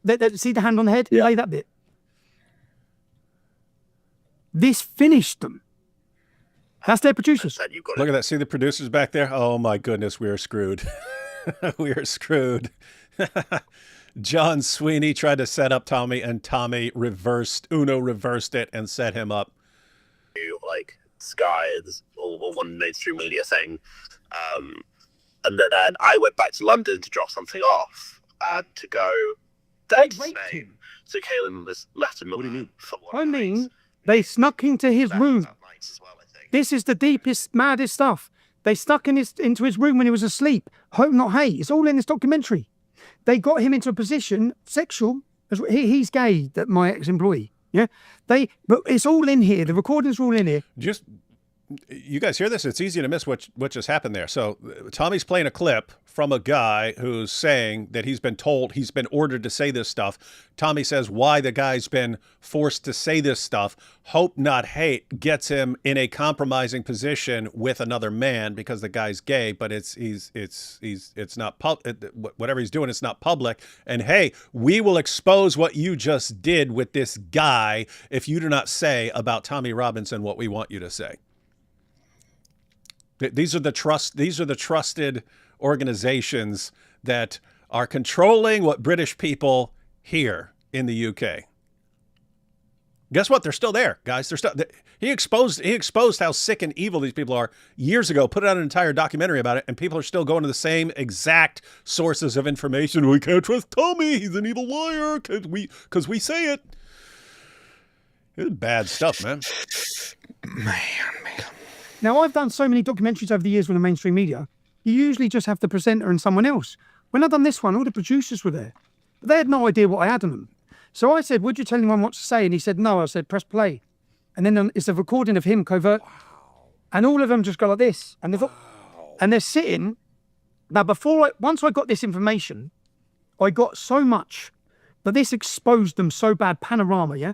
Working with Hope, and look, you see those bits there? What I did is I played the beat. Listen to this. Just a yes or no. It's a simple yes or no. Okay. We must ensure we avoid bias or an imbalance of views. Our output will be based on fairness, openness, and straight dealing. Contributors will be treated honestly and with respect. No, they were setting me BBC up. guidelines. Everything you think you know. Do you know we hear about fake news? Donald Trump spoke about fake news. I nailed them. Yeah. But what happened from this? When I was first exposed, remember I used a fake name when I started the English Defence League because I was scared with my family. There was a journalist called Stephen Bird for the Times newspaper. He uncovered me on the front page of the Times newspaper. I kept in a relationship with him. So when I got all this, I contacted him. I said, mate, I have got a panorama making up allegations. I've got them covertly recorded on everything, yeah? He come to see me. I played it to him. He said, mate, this is massive. I said, yeah, John Sweeney, they're fucked. Like, they're in trouble here. Big trouble. He said, let me go see my editors. He come back the next day. He said, Tommy, I'm not allowed to run it. So what do you mean you're not allowed to run it? So I'm not allowed to run it. I said, you're meant to be a journalist. How can you not? You guys catching this? So he gets all the dirt on BBC, Panorama, Hope Not Hate, how all these guys are conspiring to destroy people by lying about them, blackmailing people, paying people to lie. He gets it all, like just knockdown proof. He goes to a journalist friend that he's known for years. Hey, I've got the story of all stories, the story that will expose the BBC and Hope Not Hate and what all these guys are really doing. And his friend, oh, this is going to be awesome. It's going to be, and his friend goes to the producers. Hey, look what we got here. And then his friend comes back and says, I'm not allowed to say anything about it. That's how deep this stuff goes in the UK. Be allowed to run the biggest breaking story that exposes the BBC there's ever been. How can you not? So he wasn't allowed to run it. I then hired the biggest screen in the country. I played this documentary outside the BBC on on the biggest screen. I put it online. Within 24 hours, it had 2 million views. What year is this? This 19? 18, 19. I was deleted 24 hours later. Facebook removed me. YouTube removed me. I was deleted from every single social media. And the Attorney General prosecuted me for the crime I'd already been released from prison for. I went straight back to jail. And when everyone catch this. Everyone catch this. Because this is bad. And I'm saying because I was targeted because of that as well. Now, not anywhere in the ballpark of what Tommy was, but I'm saying I can verify what he just said because, I'll just go ahead and tell you. So what he just pointed out was, he catches the BBC. Turns out, journalists are not allowed to talk about it. Wait, what are you talking about? We are showing massive corruption in our media. Wouldn't you, as a serious journalist, want to expose all this? Guess what? You're not allowed. You're not allowed to expose it. Other news sources are not allowed to expose the BBC for what they've done. You will be destroyed. They will destroy your life. They will fire you and destroy your life if you do that, right? So what does he do? He does it himself. He posts it on social media. What happens? He gets banned across social media instantly. Why? Powerful people are going to these social media companies and saying, ban this guy, silence this guy. They're calling in all kinds of favors or turning up the heat on these guys. Anyway, this was back then. Me and Robert Spencer did a live stream that was all we did was cover the arrest of Tommy. All we did was cover the arrest. That got taken down as hate speech. And there's nothing. We never said, I mean, I've said way, way, way meaner things in tons of videos than I said in this. It was just us watching what Tommy did outside the courthouse. He's just sitting there. He's sitting there like reading a BBC article and he's live on like Facebook from his phone, and he's quoting a BBC article and stuff like that. And police show up and arrest him.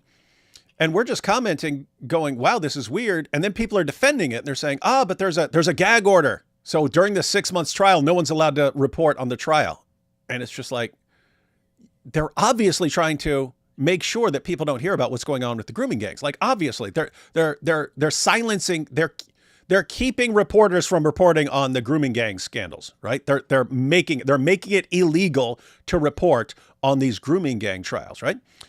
And so Robert and I are just pointing out how insane this is from an American perspective. If in America, if you're concerned that reporters reporting on something is going to somehow influence the jury or something like that, you sequester the jury. You make it so the jury does not hear about this stuff. You don't stop reporters from reporting on it. In the UK, they stop reporters from talking about it, but it's clear that they're abusing that system to keep people, because they want to silence people about the grooming gangs. Well, Tommy is the only one who said, I'm going to report on this stuff anyway. He's not giving any information. He's not giving any details of the trial. He's quoting stuff that was already in the public, already publicly available, which wasn't against the law. And so here's the thing. Every time I would get accused of hate speech by YouTube and so on, I would win that. I would win that through the appeals and so on. So I would win all of those. It was annoying because sometimes it would take 2, 3, 4, 5, 6 weeks to argue back and forth. But I would eventually prove there's nothing in here that is what you said. This one I never won. This is the one I never won. I never won. And no matter how many times I went back and forth or how many times it was obvious to them that I didn't do anything in here, all I did was report on Tommy Robinson being arrested. And they said, hate speech, this is taken down and so on. So the point is, they cracked down on everyone who was even informing people on what was going on with Tommy Robinson. And this is like YouTube and so on, but YouTube, Facebook, everyone, they were all part of this. They were all part of this crackdown on Tommy Robinson, which is insane. So it's not just the BBC. It's not just all the other media organizations that aren't allowed to comment on it. You in America aren't allowed to comment on it. Not on like YouTube or something like that, or Twitter back then, or Facebook, because they would shut you down there. So you've got this is sick, evil, deep stuff. And again, I'm the guy who normally is like, come on, get out of here with your stupid conspiracy theory.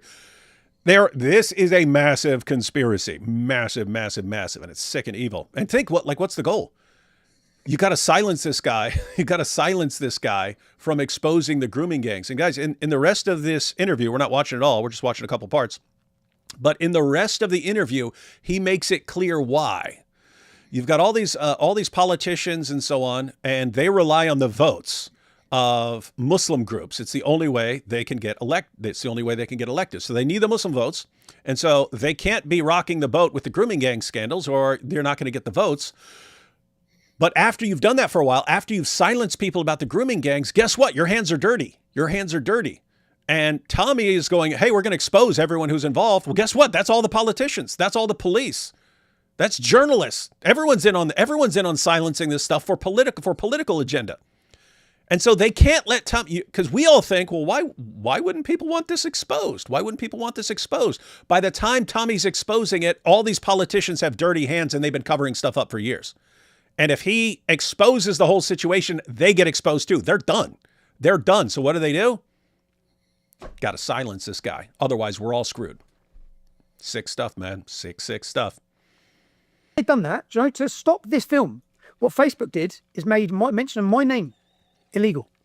So Mike, you can't share any content from Tommy Robinson. You can't mention the name of Tommy Robinson. Now, all of this was in response to this film.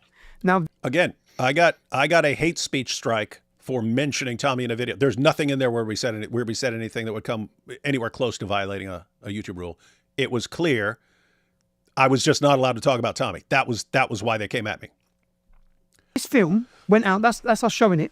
This film went out. You have to watch that film to understand. It's the biggest expose the BBC's ever faced, and their response to it was to end me again. Yeah, but they thought that their documentary that they'd created with fake news was going to end me, and I spun it and produced it and ended his. And as I'm talking to him, we have a big argument.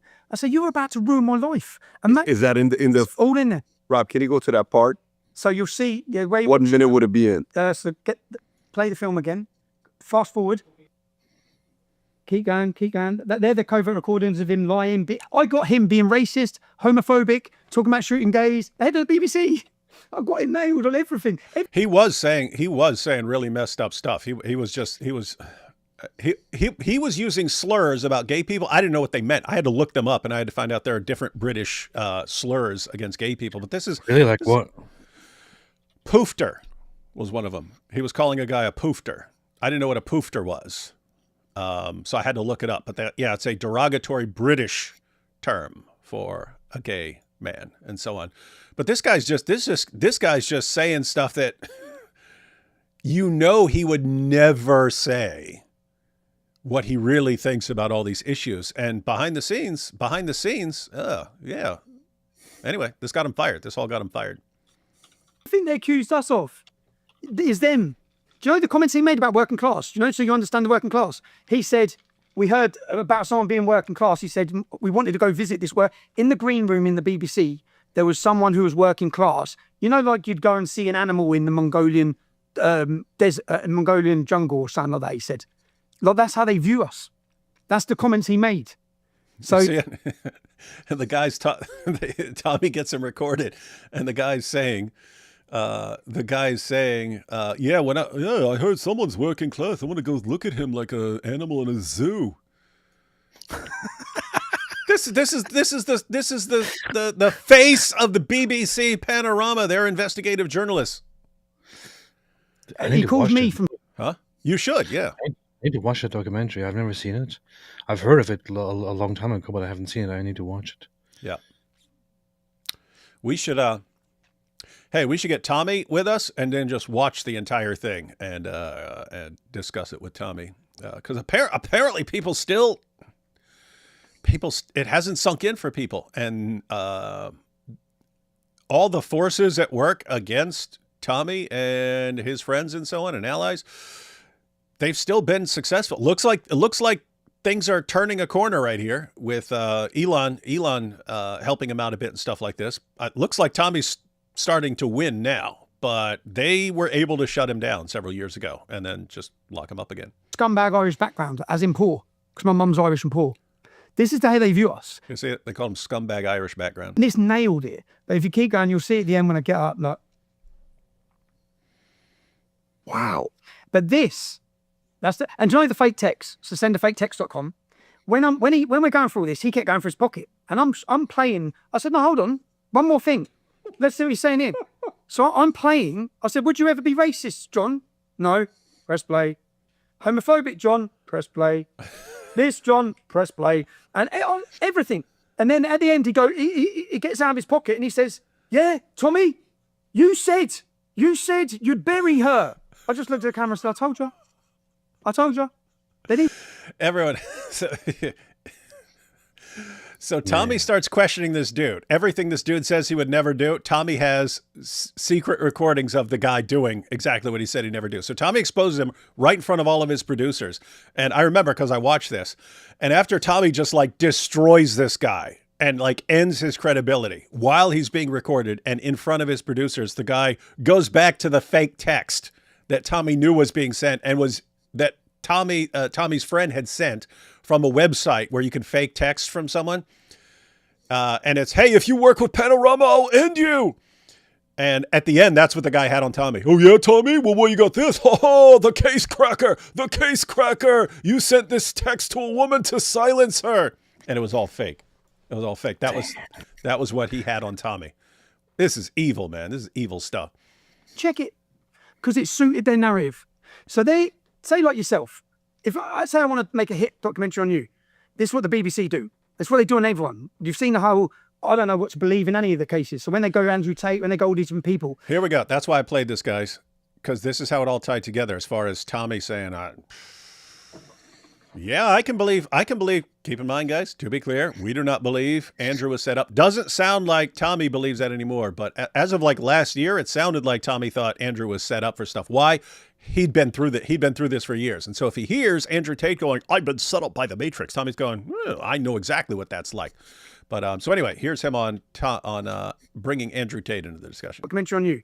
This is what the BBC do. It's what they do on everyone. You've seen the whole, I don't know what to believe in any of the cases. So when they go Andrew Tate, when they go all these different people, they'll go through every single person you've ever fell out with.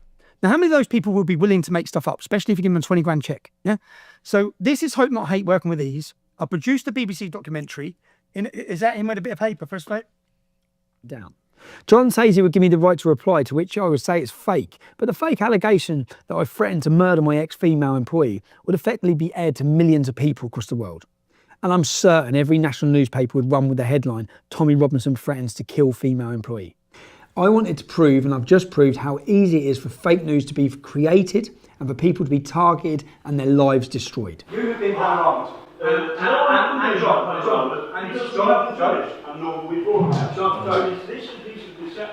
My solicitor is currying a court injunction against you. Okay. Oh, fantastic. Against you. So is this a lie? This is fake news exposed. Very good. Okay. Guys, what he's bringing up the text message that was fake. That Tommy actually has it recorded. He has the woman recording herself making a fake text from him, but that's all this guy has on Tommy at this point. After Tommy just like destroyed his career. This guy knows his career is destroyed, so he's like, well, I'm going to bring down Tommy with me and show you that he's a really bad guy. And all he has is fake on his side. John, I suggest you get Robinson. Yes? Is this a lie? I never sent that message from this phone. This is my phone. Oh, you didn't send it from that phone? It wasn't sent from the phone. I didn't send it. Hold on, it wasn't sent from the phone. I didn't send it. Is this a lie? You'll be able to catch it all in my documentary. Is this a lie? You'll be able to catch it all in my documentary. No, we haven't finished our we're finished. No, we have finished. In fact, John, you've finished your career. You've finished your career. I think so. Tommy's telling him your career's done. Guess what? It was. I mean, I'm sure he works somewhere else now and stuff, but he lost his job with the BBC. I know something. I know something. Homophobia, racism. I'm not a homophobe. You are. And I'm not a racist. You are. And I'm not. Okay. What you was This is a lie. What the establishment. And what this is, mate, this is a skit show. What happened? The establishment was They put him in gardening leave for 9 months, and then he was gone. And then they tried to bury it. Remember, this documentary, not one single British media reported on it. They put him on gardening leave. He was the head of the face of the BBC. 9 months later, they sack him. And then when they sacked him, he come out and said, Tommy Robert, he made it. He said it was all because of me. Tommy, his career's gone. He's gone. Yeah. Interesting. Isn't that screwed up, dude? Why are you silent? Yep. I'm checking it out right now. After leaving the BBC, he tried different things. He started a podcast, which didn't really take off. Sweeney has been writing for the Byline Times. And then it also says, later on, political career in 2024, Sweeney was announced as the Liberal Democrat candidate for Sutton Coldfield. He was defeated, and he only earned 5% of the votes. I mean, think anyone wants to take that guy down ever, all you have to do is play clips of what he was saying, and he's been recorded saying. That's apart from him being an evil, lying scumbag who tries to set people up and so on, and get them to say certain things to bring people down. That's scary stuff, man. And I have to say, as far as Tommy winning all that, what was coming at him? I mean, you've got the BBC and the producers and the main guy at the BBC for Panodrama, and Hope Not Hate, the entire British government, all the journalists, all the social media, and they're all willing to pay people, blackmail people, and so on to destroy Tommy. And he flips it, wrecks their documentary, and destroys the career of the guy who was organizing this. And you look at how it happened, and it's, hey, I got out and I opened my laptop, and another guy had been using my laptop, and he hadn't logged out of his email, and I saw his emails, and so I know what's going on. And then this woman who hates me, I mean, she hates me. She realizes how messed up these guys are. So she actually is like, hey, even though I hate you, they should not be doing this to you. And then these other guys who are being blackmailed into going at him, he gets them to say what's going on. All this stuff that's like, I mean, what are the odds that all this stuff happened? But all this was necessary for him to win and destroy this guy. This looks like divine intervention to me, man. This looks like the Almighty having his back on this one, because there were too many coincidences there for him that were required for him to win against these guys. And so, awesome stuff. But that should be terrifying to people in Britain, knowing that that's what they will do. And for what? For exposing the grooming gangs.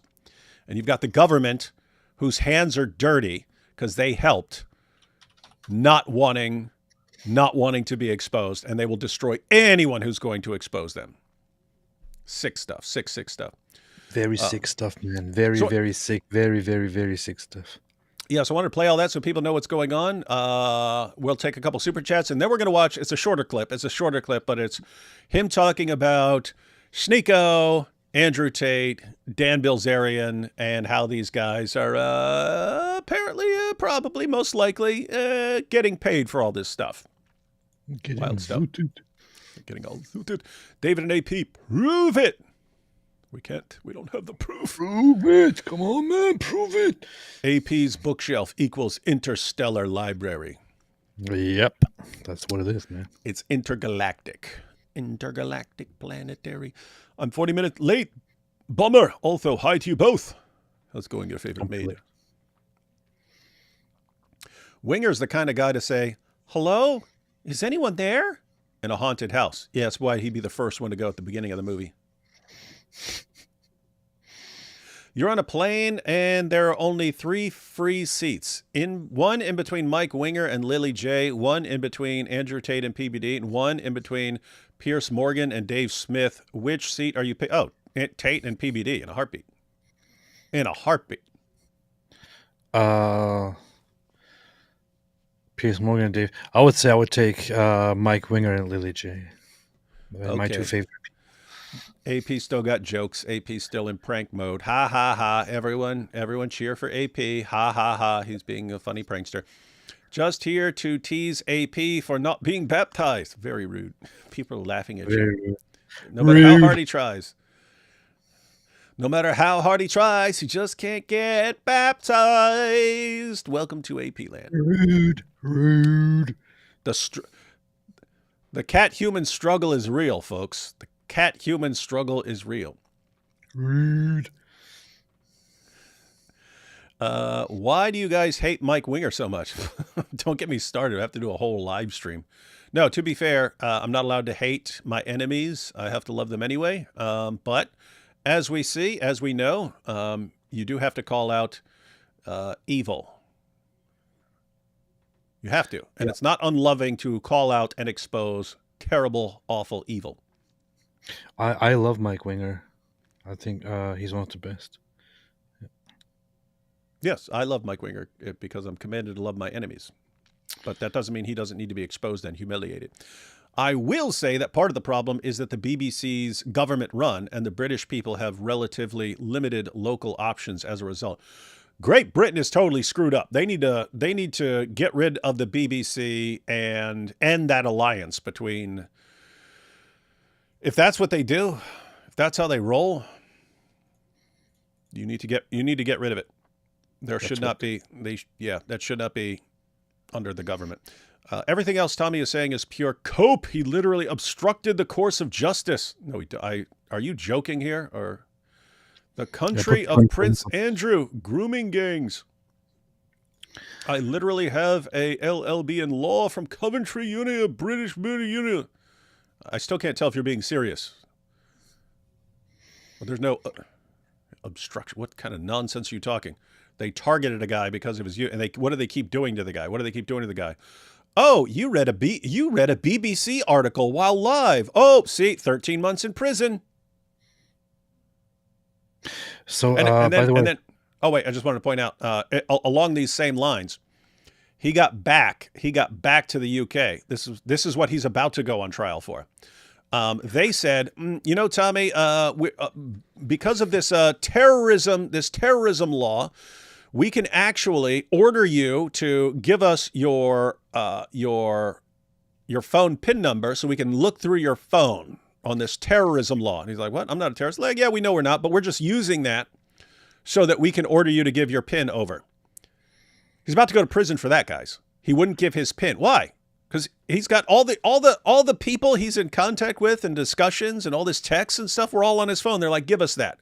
Give us that. So we know everyone you've been talking to. Give us that. And he's like, no. I'm like, well, guess what? You're going to go to prison. This is what he's dealing with. Is David Alpheus here like defending this? Oh, it's great. Oh, it's great. It's a great system. What are you saying, AP? I'm not giving him a number. Well, no, I was just going to share updates so far on the strikes that are happening. Iranian strikes in retaliation. So far, the number of people injured is 71 inside Israel and the Palestinian territories. And the number of dead people is the same. Only one woman died as a result of the Iranian strikes. On the other hand, hang on. Wasn't that the same last time? Like one person was killed, but it was like a Palestinian. Yeah. But this time it's an Israeli woman.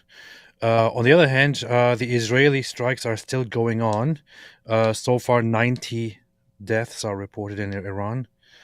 329 injured, and very, very many high-profile figures assassinated, and more and more places taken out. I think 60% of significant places of nuclear enrichment have been taken out, and so on. Israel is doing a brutal job. This is an interesting situation. This is so Iran is completely outmatched and outbrained in this situation, but they can't sit back and do nothing. They can't sit back and do nothing, so they have to, we will launch all our rockets. Guess what? You're going to lose that. What's the solution? Don't start it. Don't start this don't start a battle you can't win. Are you stupid? Are you stupid?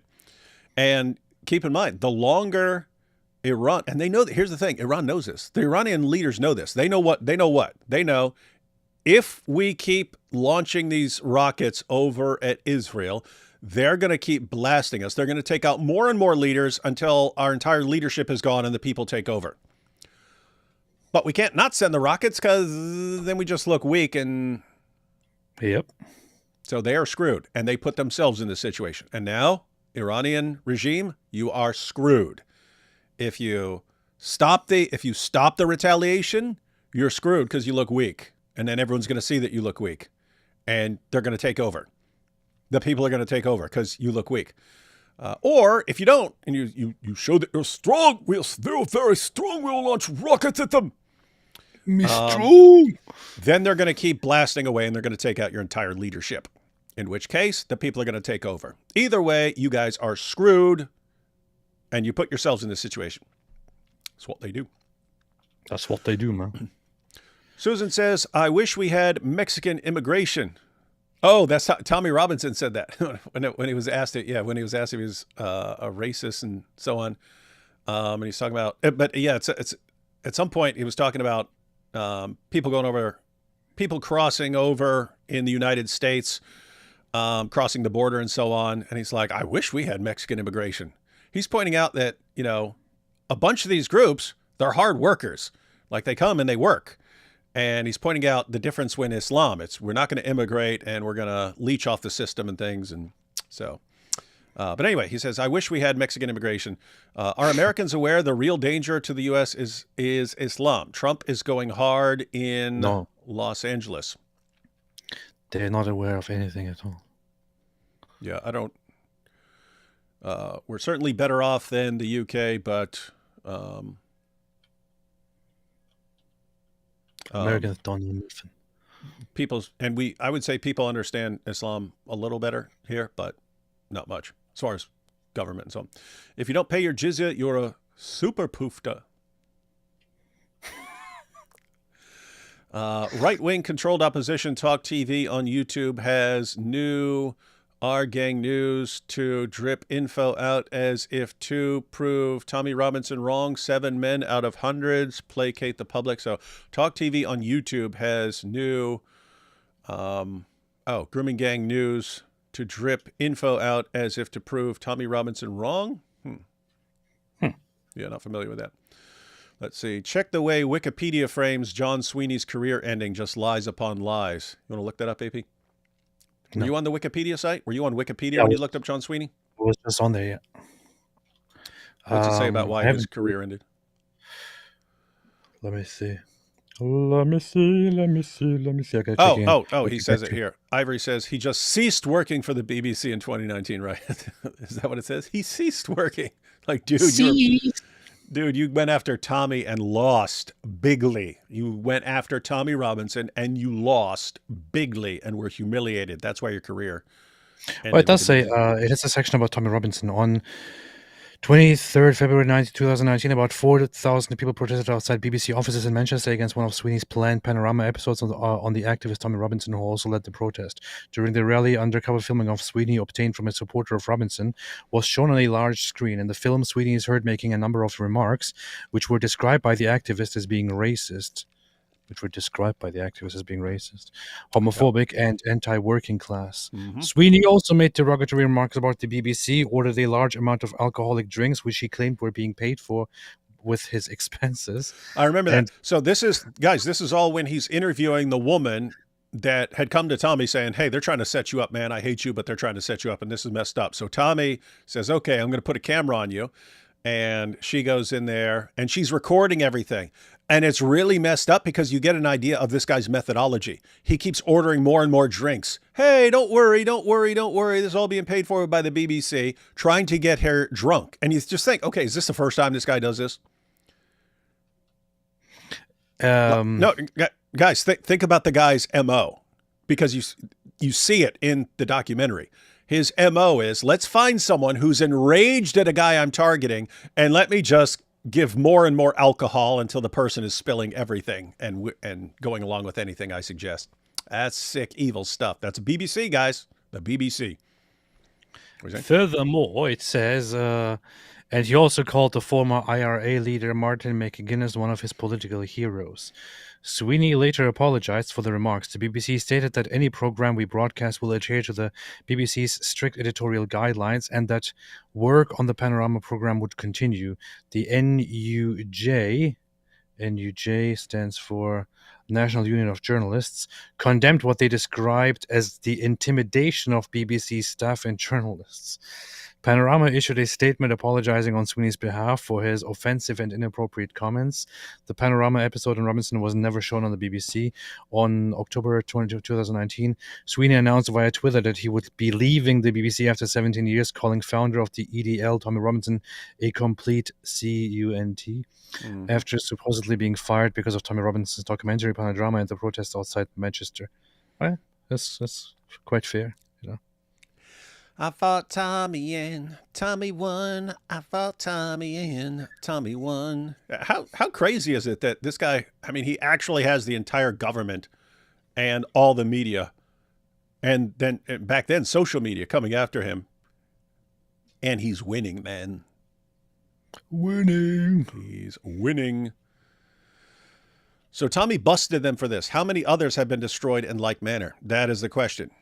Tommy actually had, Tommy's got hidden cameras and everything like that. He had the ability to expose them, and he did, and showed how evil they are. That's the question. How many people have they done this to who couldn't stop them, who couldn't expose them? I remember when Sweeney was exposing Scientology for doing the sort of thing he did to Tommy. Like blackmailing and digging up dirt on people. Yeah. Theory: if old Rushdie found out about Al-Zut and Dia Al-Kalbi included it in his book, he wouldn't have lasted as long as he has. Yeah, he needs to write a follow-up. with the story of Al-Zut. They'll have the satanic verses, and then I'll just call it Al-Zut. There is evidence of David Wood and Mike Winger breaking bread as fellow Christians. Press play, press play. Yeah. And there's evidence of Yitzhak Rabin breaking bread with Yasser Arafat. So I guess they're best friends, everyone. I guess everyone's best friends. Well, to be fair, there's also evidence that David Wood and Mike Winger are the same person. So, yeah. AP, we've been working together for many years, but, there's certain lines that shouldn't be crossed ever. AP, Öffern hat morgen Kundgebung. Verbeten für ihn. Oh, They make you happy. nice. Yes. Irfan Pizzi apparently will preach tomorrow or something. I keep hearing mention of wingerlings. I'll take buffalo sauce, please. Yep. Super Soaker baptisms are where it's at. I can make about 50 new converts in just a few minutes. What the heck is that? That would be if, we dealt with baptisms the way the Dawa guys deal with marriages. You know what I mean? Remember Muhammad and Dawa? Oh, let's do a marriage in 60 seconds. 10 seconds. You can do it in 10 seconds for a McDonald's meal. And then you can bang and just divorce her. What is a super soaker? You know what a super soaker is, man? No. It's a really powerful squirt gun. We used to have like the weak little squirt guns where you pull the trigger and stuff. And they come up with a super soaker, which has a tank of water on it, and you pump it up for the air pressure, and you just blast people, and those things will shoot 30, 40, 50 feet. Bump up the jet. Very basic. What happened with Mike Winger? I can't find fault with him. Gentlemen, if you're joking, let me know here. You can't find fault with Mike Winger? Mike Winger. He's Mike Winger. Oh, and I can't find any fault with Satan either. Satan's a really cool based guy. What's wrong with you? I hope the Iranian people will be free of this sadistic, twisted, fanatic, and pure evil regime soon. Free Iran. Free Iran. We do, and I said this a while back that, in the West, especially the United States of America, we have this mentality of, you've got this evil nation. Well, why is it evil? Because of the leader. Just get rid of the leader, and then freedom and democracy will flourish, because that's what people want, freedom and democracy. We think that everyone in the world is just like us, and they're not. And it's like having civilization-destroying consequences that people can't get rid of this idea that everyone is just like us, that everyone wants the same things we want. So what do we do? We say, hey, get rid of the evil leaders like Assad, like Saddam Hussein, like Gaddafi. Get rid of these evil guys, and then freedom and democracy will flourish because the people want freedom and democracy. What happens? We say, let's get rid of Saddam, and let's put a nice freedom and democracy loving government in place. And what happens? They fall apart and you get ISIS. Why? Because there were enough people there who didn't want freedom and democracy. They wanted something else, and they would actually take over. And so we keep making this mistake. And so I look at places in the Middle East, and I'm like, you need to be careful messing around with stuff, because keep in mind, we got rid of Saddam. Then what do you get? You got something worse than Saddam. Saddam, evil dictator, evil scumbag dictator. But he was keeping the jihadis under control. He kept the jihadis under control. You get rid of Saddam. Okay, now the guy who was keeping the jihadis under control isn't there anymore. And you're replacing him with someone that the jihadis are not scared of. And what happens? ISIS. So you need to be careful. I have to say, the one place I look at and say, yep, there are enough people there who want freedom and democracy that it could actually work. Iran. In Iran, there seem to be enough people who want freedom and democracy where getting rid of the evil dictator might actually work there. With that said, I think the people need to do it themselves. In other words, people need to take over the government themselves. Because if the United States or Israel, someone does it for them, keep in mind, Israel can weaken the government, and that would help the people. But if Israel actually took over the government and handed it over, you would always be the government that was, put in place by Israel, and you'd always have, that would always be thrown in your face. So anyway. Iran, by the way, made an announcement just earlier saying that so they allegedly informed the CNN that they will strike any country that is found aiding Israel in what is happening right now, or any country that is defending Israel will be struck by them as well. Hey, isn't Which that is, of us? course, which is, of course, a ridiculously stupid thing to say, and everybody knows that this is complete nonsense. Because first off, the number one country that aids Israel in the region right now is the United States of America. Have the balls to strike America! I dare you! I freaking dare you!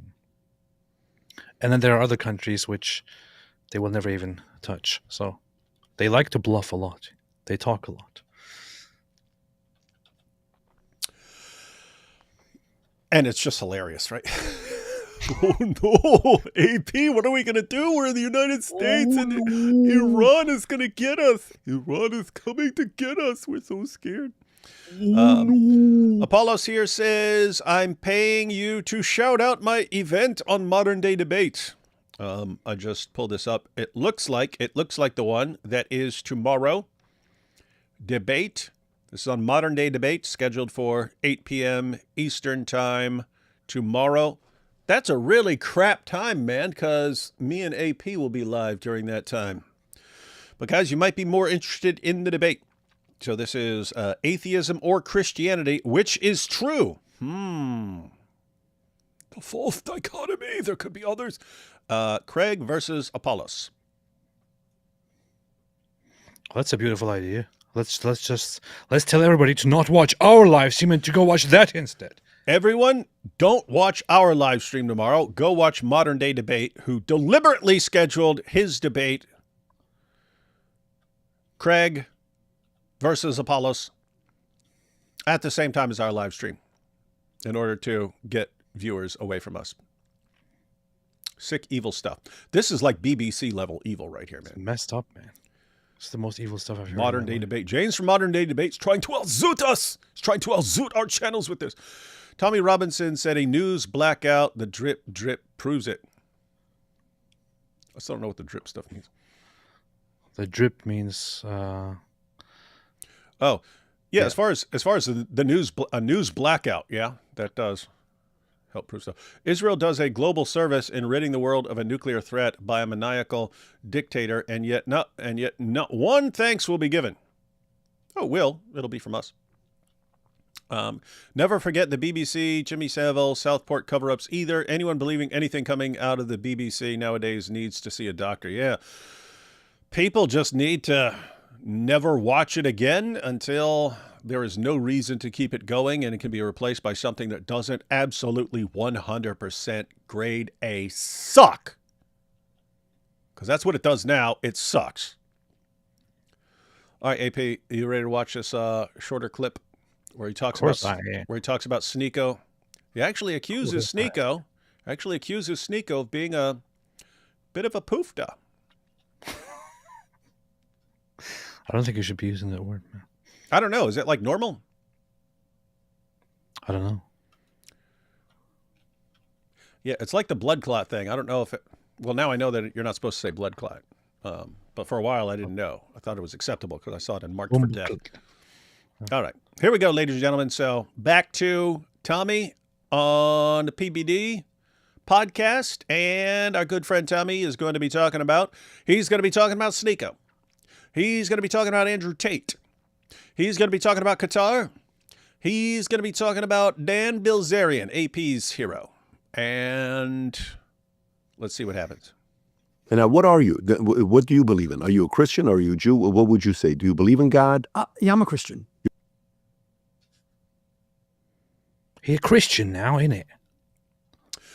Yeah, and it's interesting. I wish they just gone into a little more detail, because they only say it for a couple seconds, and Tommy says, well, we'll watch. I just want to go back and repeat that part. But Tommy says something like he used to not believe and so on, and then he's realized something, but they don't go into enough detail. I hope he unpacks that more in a discussion at some point, because I made a video when he came out wearing a rosary, when he came out of prison wearing a rosary. I made a video. again, I always thought he was like an atheist or an agnostic based on things that he said. And he came out wearing a rosary. So I was like, did he convert? And then Tusi, who knows him, posted a video, and he said that Tommy officially converted to Christianity in prison. So I heard that from Tusi, but I didn't hear that from Tommy himself. But here's Tommy saying he's a Christian. Anyway, back that up a little bit. Let's hear that again. And now, what are you? What do you believe in? Are you a Christian? Are you a Jew? What would you say? Do you believe in God? Yeah, I'm a Christian. You're a Christian. I'm a Christian, yeah. I've been pushed more. So I used to say that I didn't believe. My mum was a Catholic. You catch that? He said he used to say he didn't believe. That's what I recall. That's what I recall. I just didn't remember any official position. So anyway, I'm going to back it up again, guys, because anyway, this may clear things up for people.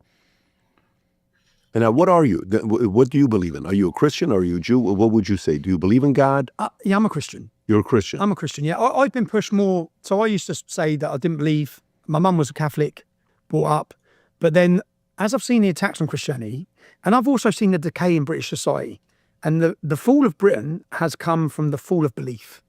We have since we've stopped believing, and what built Great Britain? Christianity. What built everything about us, everything about our nation that everyone wants to come to it and make it a success was built on Christianity. Since that's descended, since it's been coming under attack, since people have left it, it's left a void, and that void's being filled. And if we want to understand and remember who we are, we need, as part of our identity, I say to some people, even if you don't believe in Christianity, you don't have to believe in Jesus. That's what built us as a nation. That must be protected. That's part of our identity. But when it comes to the Israel and Jew things, I think Qatar, if you look at Qatar. This is interesting. He switches to basically the forces that are trying to undermine things and replace them with Islam. And he goes into Qatar. As far as that point he's making, now this is interesting because like Carl Benjamin, we just saw, he calls himself an agnostic. So he doesn't really believe, but he's saying in effect, I'm still going to go to church and so on, because it's like, it's almost like it's responsible citizenship. Whereas with Tom, here's the thing. It's like when people are saying, hey, we need to go back to Christianity. Is it like just a practical thing? Okay, I don't really believe this stuff, but I understand it's important for people to believe. And this is the only thing that can actually stand against the combined forces of Islam and communism and all the other crazy stuff that's going on in society. We need something strong. And if we're all divided up and arguing with each other about, Christianity and atheism and this stuff, we're weakening ourselves and we're basically paving the way for other things to come and conquer us, which is why all these groups want us arguing over all these things constantly and so on, because it weakens the fabric of society and so on. So you have some people who are thinking along the lines of, in order to save our society, yeah, we need to turn to Christianity. And it's not, hey, I actually believe that Jesus Christ is Lord and he died on the cross for sins and rose from the dead. It's, here's something that our society needs and so on. So Carl Benjamin, he was along the lines of, like, again, it's like a responsible citizen needs to go to church and bring your family there and make sure that your kids are around this when they're growing up, and so that it doesn't seem weird like it does to the people who are raised, in the atheist generation. And so the question is, like, what does Tommy mean there? I don't know. He came out wearing a rosary and so on. So does he like actually believe in Christianity, or because what he just said, it sounds like a practical thing, like a pragmatic thing. Like, this is what our society needs to avoid falling apart. But guess what? That can also lead you to believing, like, I didn't believe in Christianity, but I'm seeing the effects of turning against Christianity and everything falls apart. So maybe I need to take this more seriously. That can actually help people think about things more clearly and more carefully and so on. Guess what? Sitting in prison for 7 months in a cell will do that as well. So interesting. I'd like to hear him talk about this a little more. I wish he had talked about it a little more. Tommy Robinson. As far as, I should make a video about this. I've been trying to think about the relationship with Christianity. It's almost like a trellis, right? You guys know what a trellis is? What's a trellis? Grapevines can just grow on the ground. They don't grow very well, and they don't produce much. And so you make a trellis. That's like a lattice work. And then the grapevines grow up it, and they produce way more grapes. They produce way more fruit if there's this structure that's there. So keep in mind, the structure is not the grapevine. The grapevine is the thing that grows. But when the grapevines have this structure to grow on, they produce way more fruit. They grow much, much better. Christianity, to me, seems like it's the trellis in your society. And that other things, even non-Christian, even things that aren't the trellis, things that aren't Christianity, they just grow more effectively on with that structure in place. And then when you go and you say, let's get rid of this trellis, let's get rid of Christianity, let's get rid of the structure, everything just falls down to the ground. And it can still grow. It's just, it grows like crap. It grows like garbage after that. Well, That is true. that's true. That must be protected. That's part of our identity. But when it comes to the Israel and Jew things, I think Qatar, if you look at Qatar spent nearly £750 million in funding Islamic organisations across Europe. Radical jihadist mindset. Qatar are behind it. They've been allowed to buy every port in our country. They own half of London. Our politicians have sold their souls to Qatar. Yeah, and Qatar come in. Now, what Qatar used to do, and these countries used to do, they used to fund little charities, Islamic charities, and they'd fund them to be on the streets calling for dawah. Well, that's gone. What is influential now? Influencers. Okay, Sneako. Let me back this up. Guys, you have to understand this point. He's making a very important point. So he's talking about Qatar buying up Great Britain, buying up their ports, and he didn't cover half of it. Qatar is like taking over the UK by constantly buying things, buying properties, taking over everything, supermarkets, things like that. They're buying them and owning them. And they're slowly taking it over. And he says, back in the day, I'll rewind this, but you have to get this point. If you go back 10 or 15 years, if you wanted to spread Islam, you'd fund dawah guys preaching on the streets, right? Dawah guys going to Speaker's Corner. So are these guys being funded by Qatar? I don't know, but that's how you would have done it 10 or 15 years ago. And he points out it's way more effective now to pay influencers to promote Islam for you. So the day of the dawah guy preaching on the street, walking around on the street, hey, convert to Islam, having a dawah booth, that's nothing compared to something like a Lily J or an Andrew Tate or a Sneako converting to Islam and then using the huge platform to spread Islam. So they have a much more effective way of doing that now. But anyway, back up a little bit. There's an important point to get. So get this point. Used to do, and these countries used to, they used to fund little charities, Islamic charities, and they'd fund them to be on the streets calling for dawah. Well, that's gone. What is influential now? Influencers. Okay, Sneako. I watched Sneako convert to Islam, yeah? I don't know why he's converted to Islam. He's gay. So he's converted to Islam. Well, I've watched a video from him saying, well, I wasn't sure if I was gay or not, yeah? If you're not sure if you're gay or not, Sneako, you're gay, yeah?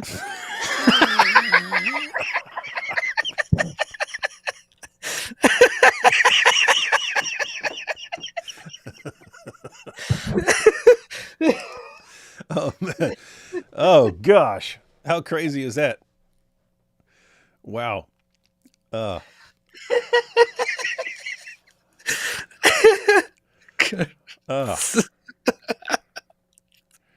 definitely going to watch that part again. That was hilarious. I don't know why he converted to Islam. He's gay. Wait, he's gay? Yeah, he said he doesn't know if he's gay. Sneako, if you don't know if you're gay, you're gay. Oh, boy. Classic. Okay. Going back a little bit, because that's legend status right there, that little bit. For dawah. Well, that's gone. What is influential now? Influencers.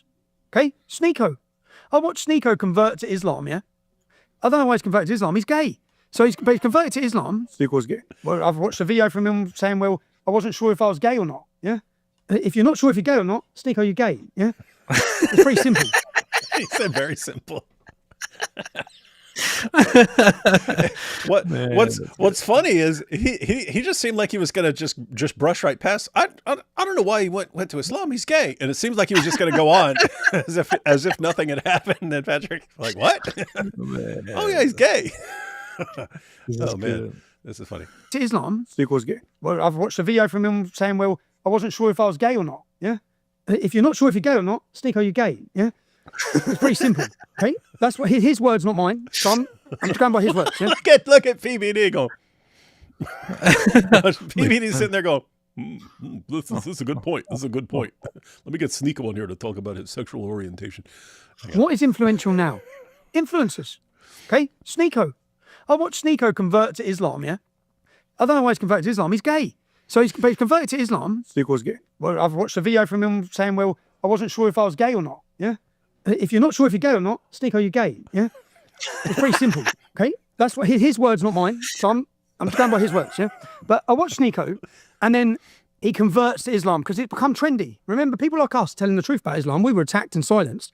And then Islam comes in with all his money and it becomes very trendy. Yeah. And it becomes trendy because all the money's coming and funding it. Did you catch that, guys? So one, you can become, some of these influencers can convert to Islam because it's trendy, right? It's trendy. It's just this thing. Oh, here's a good way to get a bunch of attention. But he's also pointing out it's becoming trendy because people are nations like Qatar and Saudi Arabia are pouring money into it. So there's a ton of money there. There's a ton of money to make it trendy.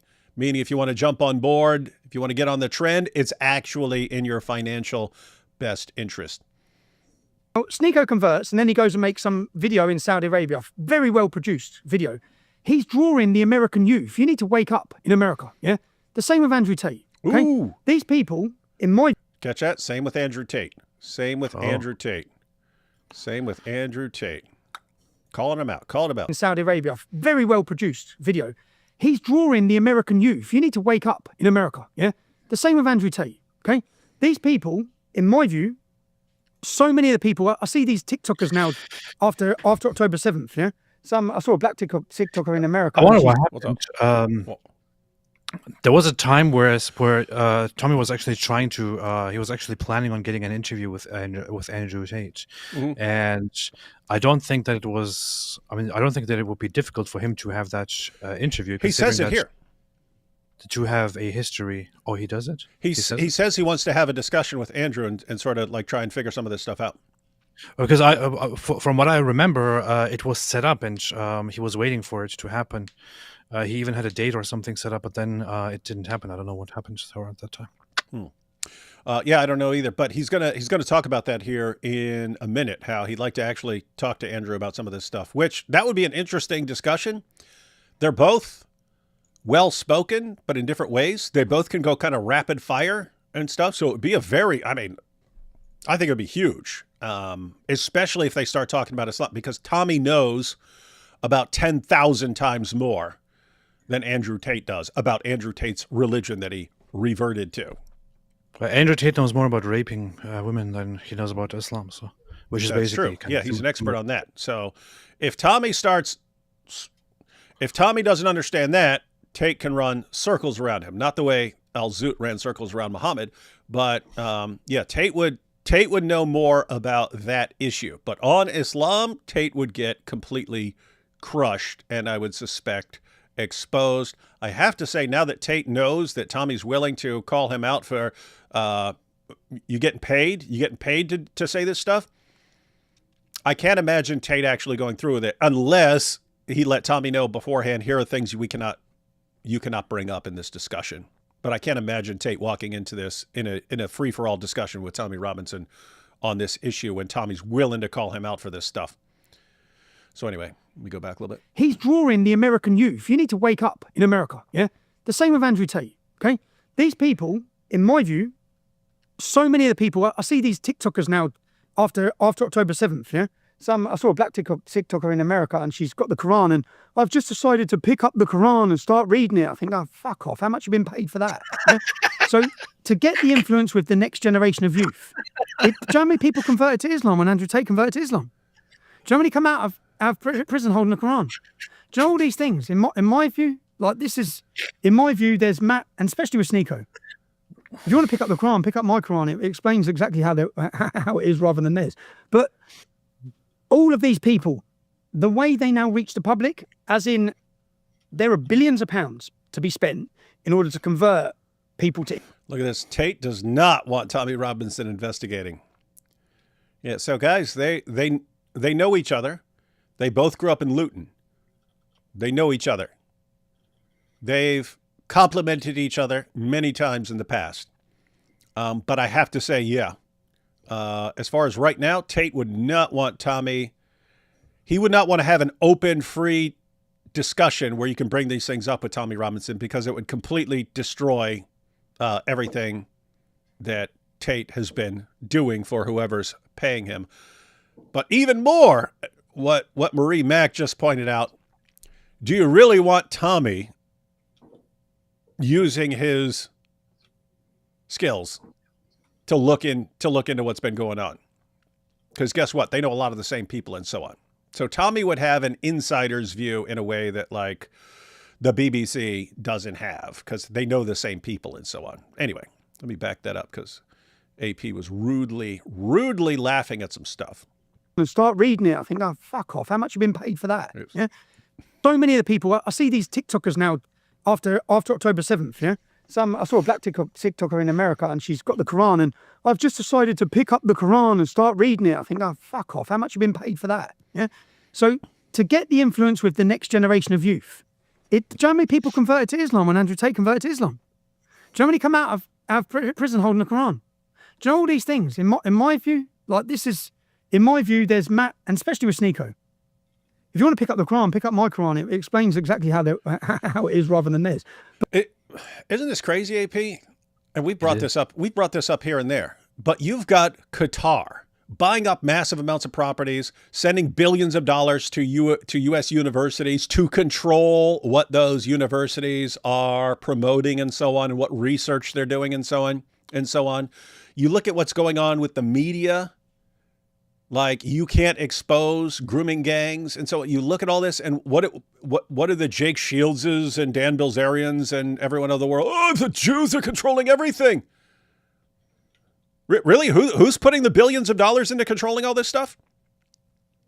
Qatar, Saudi Arabia, those places? And you're saying the Jews are controlling everything?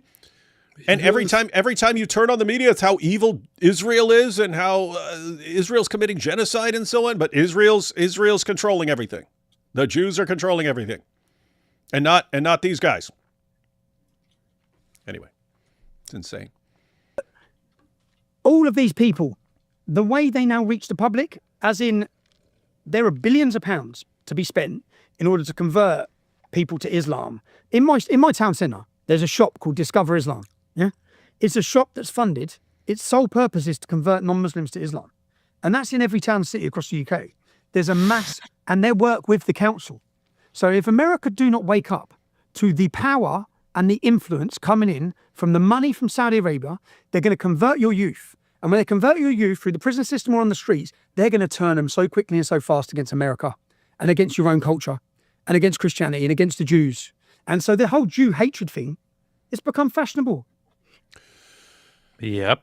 You catching this, guys? So you have these places. They're sending they're funding dawah, billions of dollars. They're funding influencers on TikTok, on YouTube, to sway people to convert Islam, to get your kids to convert. That's why there's this big push on TikTok. They know it's a young generation watching on TikTok. They know that young generation knows nothing about Islam, and so you can lie to them and tell them whatever they want.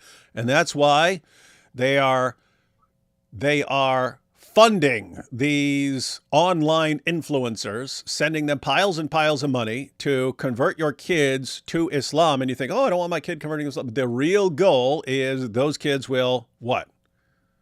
They'll start hating your nation, everything it stands for, and want it to become Sharia compliant, want Islam to take over. Diabolical. But guess what? The Jews are controlling everything. It's the Jews. The Jews are doing this. The Jews are making your kids convert to Islam. Jews. Do you know what's not fashionable? I get so much criticism. I think I don't get any benefit from it. I'm just speaking the truth. When I grew up in Luton, the Islamic Jihadist Centre is the old synagogue, okay? I have seen so much Jew hatred in my hometown. I remember there was a young family remembering the Holocaust, and it was on the anniversary of, they were having some date, and all the jihadists turned up, and the young family had to lock himself inside the town hall. I don't know any Jewish gangs selling heroin. I don't know any Jewish rape gangs raping their way through our I love country. this. I love this about Tommy, which is, it has become recently a trend to hate on Jews, to hate on Israel, and all that. And he could have jumped on that very quickly as well. He could have jumped on all of this very quickly. Could have made money off of this. Could have gathered so much support from the insane masses that are currently jumping on the trend of hating Jews. He doesn't do it, however, and he explicitly tells people that it's stupid to do it. That anti-Semitism is nonsense, and that this is actually a plot and a stupid mind game that is being played. So I love this about him. I don't know. I have so much more respect for him since his whole resistance to the whole anti-Semitism thing. And I have to say, that is one of the good sides. That is one of the positive things about dealing with Islam and exposing Islam for all these years, when everyone is against you, when politicians call you Islamophobes and bigots, and journalists call you Islamophobes and bigots, and social media tries to shut you down, and everyone complains about you for years. One of the positive outcomes is you learn to just not go along with the trends and not fall into what everyone is screaming at you to do, and so on. So that when the next thing comes along, you have to hate Jews. Okay, how are you going to make us do that? Well, we'll tell you that you have to, and we'll constantly complain and say that you're licking Israel's balls. And dude, we've been dealing with jihadis. We've been dealing with jihadis for years. What do you have that's basically gonna bully us into going along with you? Because everything you're gonna try has already been tried, but way worse. Anything you want, threats, intimidation, manipulation, we've been through it all. They tried all that. It didn't work. Here we are. We're still standing. We're still standing our ground. What do you got to make us spend every waking moment whining about Jews? Oh, but it's genocide. Shut up. Shut up. You sound like an idiot. So yeah, hate the Jews, man. Yeah, so Tommy's in that same position. Like, I mean, think.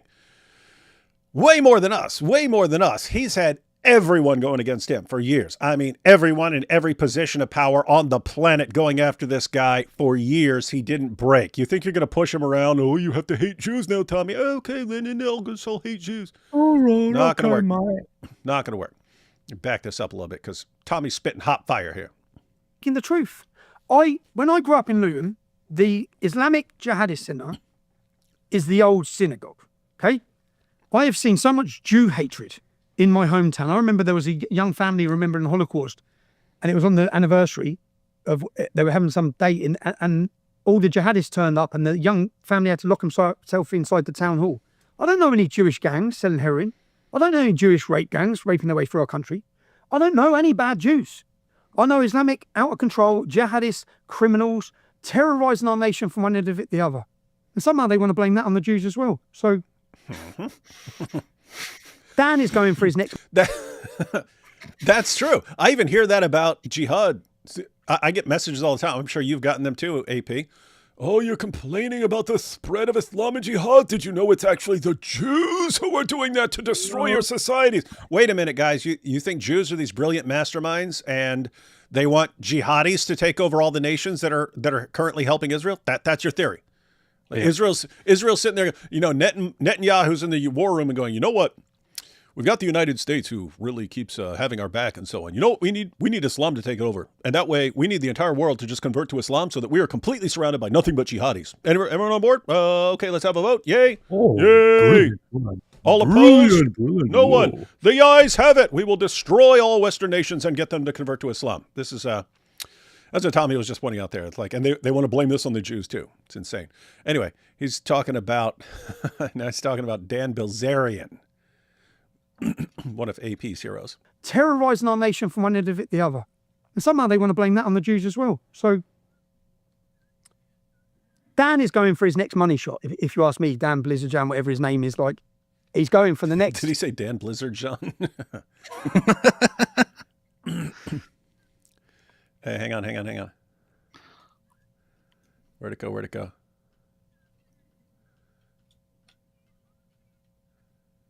I hate how they switch thing. Now it keeps moving. we've got, what about the Talmud? Because someone brought it up. Hang on. Here we go. Sam R.I. says, read their Talmud, lol. Sam R.I. We're actually going to pause. We're going to pause so you can educate us. We're actually going to interact with you right now, Sam R.I. What were you going to ask, AP? Have you ever read the Talmud, Mr. What's your name? Who's your name? Sam R.I. You have a question. Have you read the Talmud? Tell us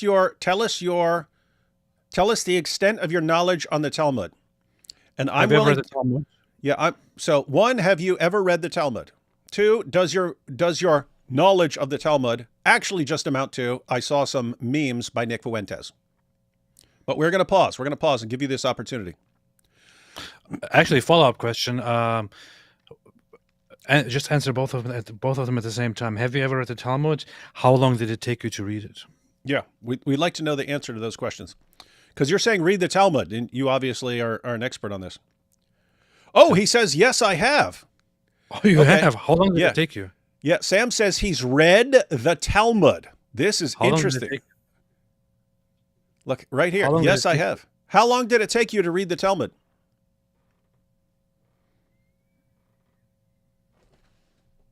How long did it take you? Come on, Sam R.I. How long did it take you? Was it 2 weeks? Was it 1 week? 5 days? Yeah, look, here's his explanation. He says, I have Jewish ancestors. Yeah, Sam, so do I. That doesn't mean I've read the Talmud. The fact that you think having Jewish ancestors is evidence that you've read the Talmud is borderline insane. And insanely stupid. And I have to say, now I'm starting to think that you're a complete liar and an evil little scumbag troll, Nick Fuentes. Oh, he says 9 years. 9 years. Okay. Wow, wonderful. So you've actually spent 9 years reading the Talmud. Interesting. And why? Because you have Jewish ancestors. So tell us about the Talmud. Tell us about the Talmud, Sam R.I. AP. What do you think is the probability? Say percent-wise, that this guy's telling the truth. I would give it a 5% chance that he's telling the truth. Wait. Hang on. No, hang on. Here he says, I have read the Talmud. Hang on. And where's the comment before that? This is awesome stuff. Where is it?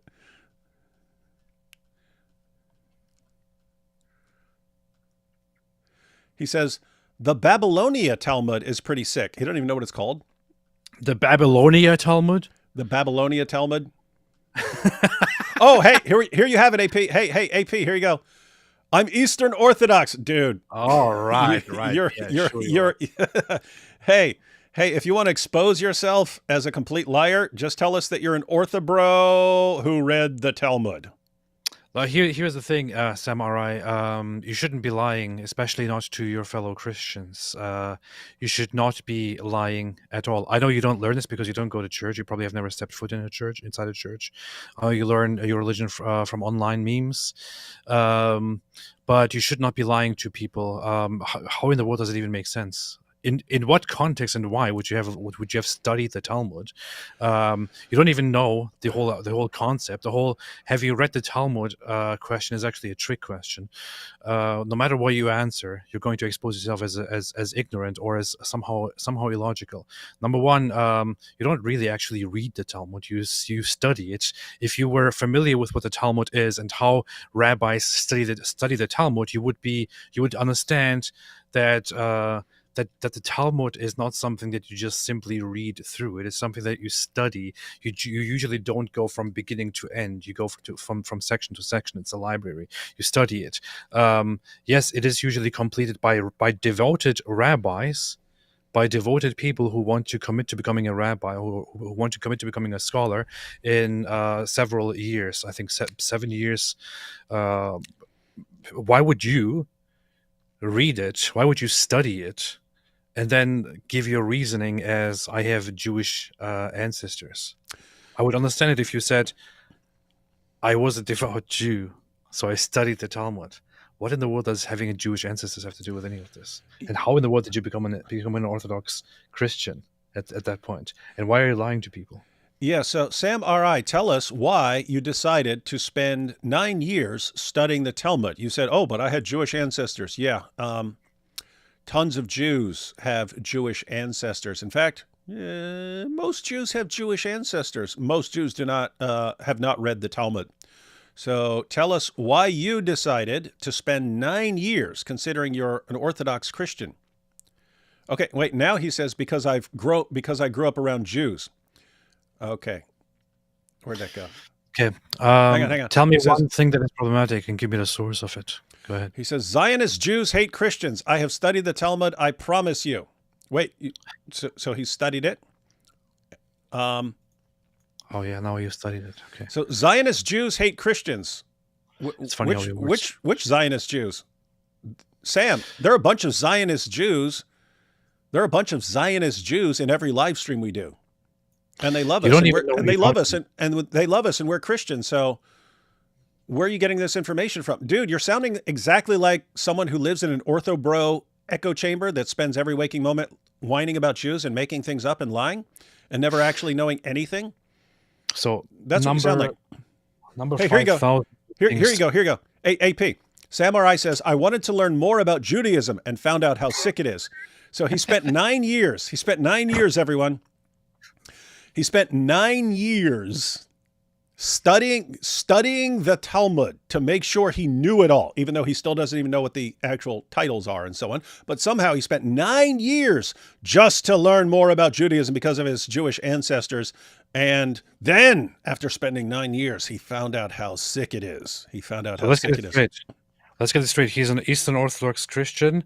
He says that especially the Babylonia Talmud is bad. And he actually read the whole Talmud in 9 years because he has Jewish ancestry and he lived among Jews. And the one thing that he also wants to tell us is that specifically Zionist Jews hate Christians. Dude, anyone with a little bit of knowledge of the topic knows at this point that you're a complete liar and lunatic. So get out of here, man. Hey, let's do a quick poll right here, and guys, this will decide whether I should just ban this guy for lying or not. I will put it to the people. The fact that you just refer to these people as the fact that you make a distinction here and say Zionist Jews, it just shows that you learned all of this within the last 2 years from online memes. Yeah, why were you doing this when it wasn't popular? It just became popular to but the Talmud. Why were you light years ahead of time? That you were like, oh, this is going to be very important 5 years from now, so let me start studying. So here's a poll, guys. Is Orthobro Sam R.I. lying about studying the entire Talmud? Don't refer to him as an Orthobro, man. He's probably not even Orthodox. He said he's Orthodox, man, and we know he's telling the truth. I don't believe it. I don't believe for a second that he's actually Orthodox. Well, we're just going to accuse the man of lying, man? You can't be think you're dealing with a liar? You can't be a liar and an Orthodox Christian. So the poll was, is Orthobro Sam R.I. lying about studying the entire Talmud? 90%. Oh, now it's 89. Oh, you're gaining ground. You're gaining ground. Oh, yeah. Oh, he said you can't be a Zionist and an Orthodox. Well, I am an Orthodox Christian and I'm a Zionist. There you go. Well, what now? What are you going to do now? What are you going to do now? People saying he's not Eastern Orthodox. Of course he's not. Hey, Sam, I have to say, if the percentages are this heavy in favor of you being a compulsive liar, hey, he says he was baptized in 2024. Really? So years after you became the world's leading authority on the Talmud, even though still you don't even know how to cite it properly, but you studied it for 9 years, read the entire thing, all because you had Jewish ancestors, and that's when you found out how sick it was. Then you were baptized. It went like this, man. Look, it went like this. He was like, he's growing up, and he looks at his ancestry, and he's like, okay, I see. I think I have curly hair. Look at my nose. My nose looks kind of strange. I think I have Jewish ancestry, and I also have Jewish people around me. I heard that Jewish people have these distinct noses. That's what people say. I think I have Jewish ancestry. Anyway, let me now find out about Judaism. I might want to convert to it. Let me read the Talmud 9 years later. Oh man, this is really, really bad. This is really, really bad. I want to become an Orthodox Christian now. Anyway, I'm going to get baptized now. By the way, during my 9 years of reading this, I have concluded that specifically Zionist Jews hate Christians. Hey, Sam R.I., would you like to join us live so we can quiz you on your knowledge of the Talmud?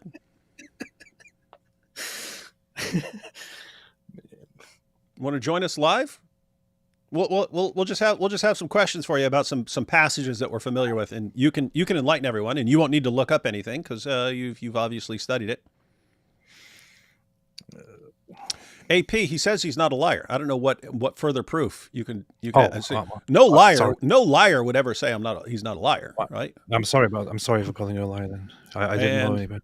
And look, it says Zionists have killed many of our Eastern Orthodox brothers and sisters. Yeah, really interesting. I must have missed that. Yeah.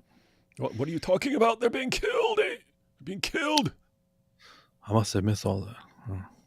Because the last I checked, the one force that has killed the highest number of Orthodox Christians over the last 20 years in this new century have been Russian Orthodox Christians. You don't seem to be worried about them. All right. Well, all right. That got old real quick. Doesn't want to join us live. It's a big surprise. The people have spoken. Overwhelming number of people think you're just a liar. And then now you're gone, buddy. Now you're gone. Gave you the opportunity. Can't say I don't give them the opportunity, man. If you're just gonna spam, what about the Talmud? What about the Talmud? What about the Talmud? And then expose yourself as a complete liar. Oh, but because I have Jewish ancestors and they're Jews around me, that's what I realized. I had to learn the entire Talmud. Hey, I don't know why somebody why somebody is saying something about Sam Shamoun. Sam Shamoun is not a Jew hater. Sam Shamoun is not a Jew hater. Sam Shamoun has his problems with Israel and all that, but he doesn't hate Jews.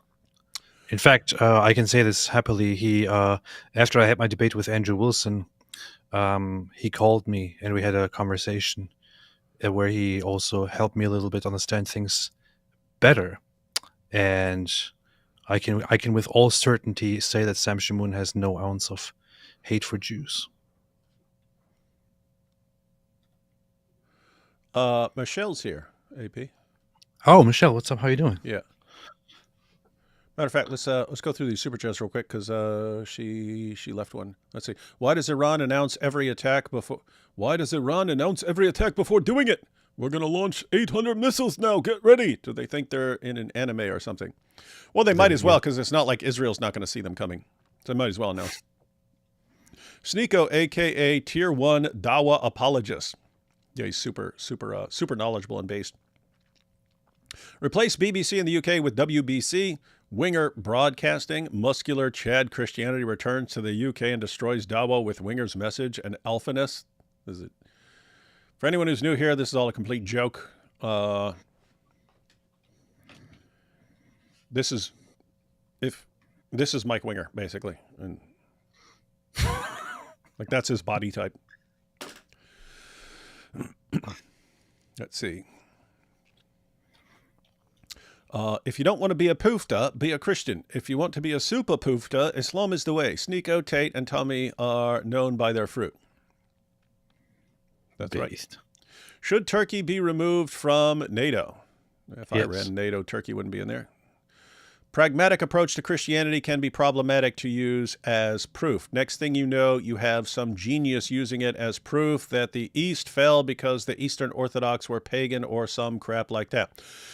That would be a problem to use it as a proof. What it's helpful to use it as is a response to what the new atheists were saying for years, which is if you just get rid of religion, then science and reason will flourish as soon as you get rid of religion. And that religion is just, religion poisons everything. That was a slogan back then and so on. And so you need to realize it's doing all kinds of things that you're not familiar with because you're stupid, and that atheism cannot replace those things. And if you get rid of Christianity, start replacing it with atheism, things start falling apart very, very rapidly because Christianity was doing something and you're too dumb to realize it. That's where it comes in. So in other words, it's, hey, maybe you shouldn't have such a negative attitude, and maybe you need to look at it more seriously because you were embarrassingly superficial in your thinking about it. That's where it comes in. Please ignore Chad Winger's suggestion about Winger broadcasting. It's a trap. Oh, I'm ignoring everything from Chad Winger. You guys should watch Jay Dyer on Tim Pool sometime. Does have some interdenominational fighting, but still pretty funny. I Funny. tuned in for What like is he, 5 a minutes. comedian? I tuned in for 5 minutes or so. I watched some of the discussion. It seemed like an interesting exchange. Might check it out. Christian Gadfly says, please clip him saying, if you're not sure if you're gay or not, you're gay. That needs to be in the soundboard. Couple things that Tommy said about Sneako and Tate there should be in the soundboard. AP, have you not heard of the prophecies going back decades from Orthodox saints of the next major world conflict? 2 signs. Israel striking Iran's nuclear facilities. 2, shortly after Erdogan, no longer leader of Turkey. I don't think you need a serious prophecy. I could have predicted both of those things. Yeah. I think that, so obviously this is the Orthodox perspective, but the Orthodox, so to my understanding, the Orthodox Church has a very, doesn't have like a strict ruling or dogma on, what's on what concerns prophecies. So, I wouldn't necessarily take every prophecy that I hear as a fact, I would say. Getting zooted is Palestinian. That's true. Correction, Al-Zoot was in Muhammad's circle. Yes, true. The Al-Zoot were the circle. Can you make a soundboard of the Sneako bit? You've had multiple requests for that now, AP. I will do that. That is good stuff. Your favorite maid said, how is Mike Winger evil? And how is Satan evil too? It makes no sense. Why would you say something like that? No comment from Gilla here. Oh, then Gilla left. AP, please connect with Irfan. What is that, Pecci? He says Petsy. Petsy, huh? But it's actually Pecci, I think, but he prefers Petsy. Is that Italian? Pecci. No, it's actually Serbian. Oh. A Serbian. Then I have no idea. He's a Serbian dude. If it was Italian, we would say Pecci. We needed a pizza, the spaghetti, and the meatballs, and the spaghetti sauce from Irfan the Pecci. A good Serbian man, man. He is a good Serbian man. Good Serbian? Have you? How many Serbians have you met, AP? How many Serbians have you met? A lot. I've been to Serbia twice, man. and joke. Oh, you mean good by comparison to other Serbians who are all terrible? Yes. Okay, we'll let that slide then. I thought hating Jews stopped being cool on September 2nd, 1945. It's making a comeback, ladies and gentlemen, making a comeback. The UK government is abusing Tommy just like the commie Soviet KGB abused its dissidents. Blackmail, slander, kangaroo court, endangering family, etc. Yeah, that's the creepy thing. It's sounding exactly like the Soviet Union's way of dealing with things. Sam, say that because he gay. Is that Sam R.I.? He's gone. Why are you attacking the man after he's already got out of here? David, did you use my joke about fridge not working? What was the joke about the fridge not working? Why did you use this joke, man? What's your problem? What was the joke about the fridge not working, man? Why did you use this joke, man? What's wrong with you? I love you guys, but this is very blood sport. What's very blood sport? Let's see. Lock and bagels for lunch. I'm Jewish. Talmud Ben, trust me, bro. Also Sneak. Why are you gay? Sam R. Lie needs attention bad. He's West Coast Orthodox. You see? I didn't understand half of that, but it sounded pretty based. Hey, Sam, track date. Oh, yeah, that's what we should have had. We should have had some of the guys here sharing some Hebrew for Sam to comment on. But sadly, he was voted a complete, utter, total liar. Oh, I think Ash here is a former Orthodox Jew, Christian convert, who, however, likes to, I think, deal with these dummy anti-Semite people who like to make up lies about the Talmud. I need to talk to you sometime, Ash. Yeah, here's the thing, Sam R.I., if you're still watching, which you are. If you're actually knowledgeable and you really wanted to complain about something in the chat on the topics that we're discussing, you'd have gone in a completely different direction. That's a tell. Yep. If you automatically go to the same thing like a groiper would go to, you kind of expose or an orthobro. You talk about the online, the Jew hating ones, you kind of expose yourself. And so then when you start, oh no, I was a rabbi for 50 years. I was a rabbi who became an orthobro and a groiper. Are you And then, as a rabbi, I decided to study the Talmud. Yes. And I read it, and then I decided that Zionist Jews really hate Christians, so I became a Christian. Yeah, somehow I can barely spell, but I read the entire Talmud. And it was actually the Babylonia Talmud, the Babylonia of all the Talmuds. Whoa. Here you go, AP. This is why I wanted to go through the Super Chats, get down to Michelle.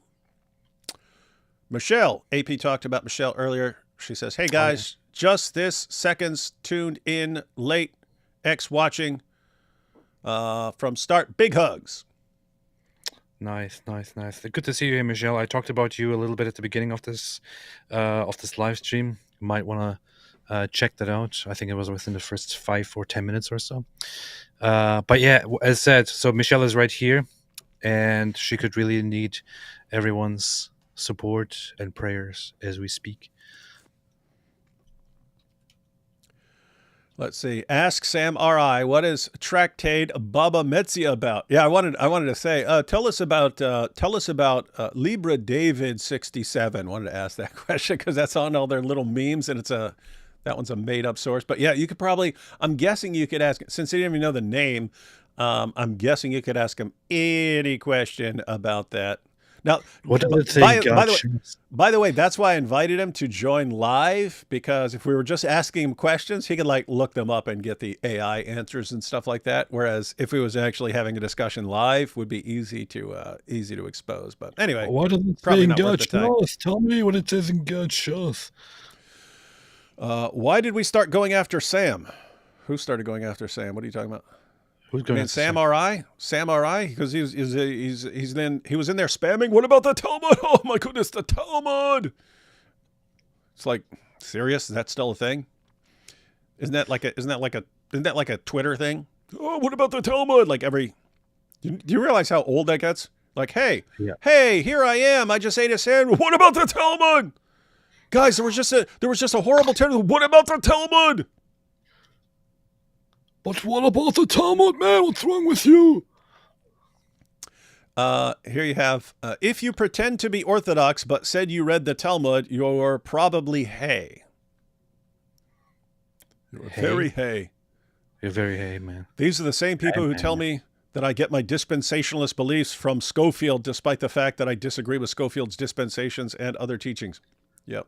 They've just been programmed to say that. We should have asked that. Where did we get our views? You got it from the Schofield Bible. The Michael Schofield Bible. A couple years ago, the algorithm was giving me anti-Semitic videos with quotes from the Talmud. Before believing the posts, I went and looked at the context. Easy to find that it is conversations between rabbis, not Jewish beliefs. That is correct. Keep in mind, you can find really messed up stuff in there, but it will be a rabbi saying it. And guess what? You are allowed to disagree with that rabbi. In fact, you're required to disagree with some of the rabbis because some of the rabbis say completely opposite things on various issues. And so I've said it a trillion times. If you want to criticize the Talmud, but do it accurately and say, hey, Rabbi so-and-so says this, and that is a messed up thing to say. Therefore, if you are a person who agrees with Rabbi so-and-so, explain yourself, something like that. But that's not how it gets presented. It gets presented, look, this is a quote from the Talmud, which all Jews believe in, and this is what they're plotting against us. It's like, okay, you sound like an idiot. That's what they all believe, man. What's wrong with you? I have $1,000 on the Pacers to win. Please pray for me. I will not. AP, I put you in my prayers lately. Hope your journey and faith is going well. D Wood, I looked into your story. You're mad dope. You calling me a dope? How dare you? You and AP consistency is inspiring. Yes. Thank you so much. I appreciate that, Sean. Very much appreciate it. That's what we do. We inspire. I have not read the Talmud, but I have read the books of Al Zut. You see, yes. My wife wrote note saying not working. Goodbye. Joke. My wife wrote note saying not working. Goodbye. Joke. What's that? I think that's supposed to be a joke. Is it? I can't tell. All right, let's finish this Tommy clip.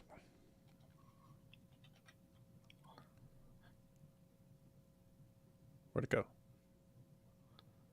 Was it not letting me? Oh, it's already on there. I was trying to find it, and it's literally on the screen in front of my face. I was like, why is it not letting me select this? Okay, back up a little. They want to blame that on the Jews as well. So Dan is going for his next money shot. If you ask me, Dan Blizzard Jan, whatever his name is, like he's going for the next. He knows it's. Isn't that funny, Blizzard John?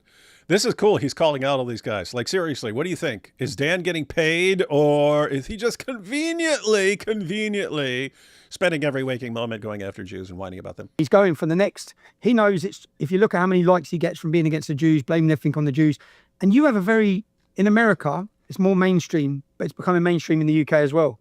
There's so many now. If I was Jewish, I'd be worried, really worried. I'd be really, really worried. So, of what's happening across France. You know what? I done a video. I saw a video of Sneako. If I'm not mistaken, if I'm wrong, discard it. We'll leave it. I'm not saying edit it, but I thought I saw a clip that Sneako was tired of the way of being a Muslim himself. I may be wrong, Rob. If you can look. No, you're entirely correct. So apparently PBD saw the clip of Sneako like flipping out. I think there have been a couple clips like that where he's flipping out because everyone's like, "Oh, what you're doing is haram! How dare you do this?" And he flipped out. He flipped out. I can't even use the language, but he was saying, "Get off my off my pee-pee. Yeah, get off my pee-pee.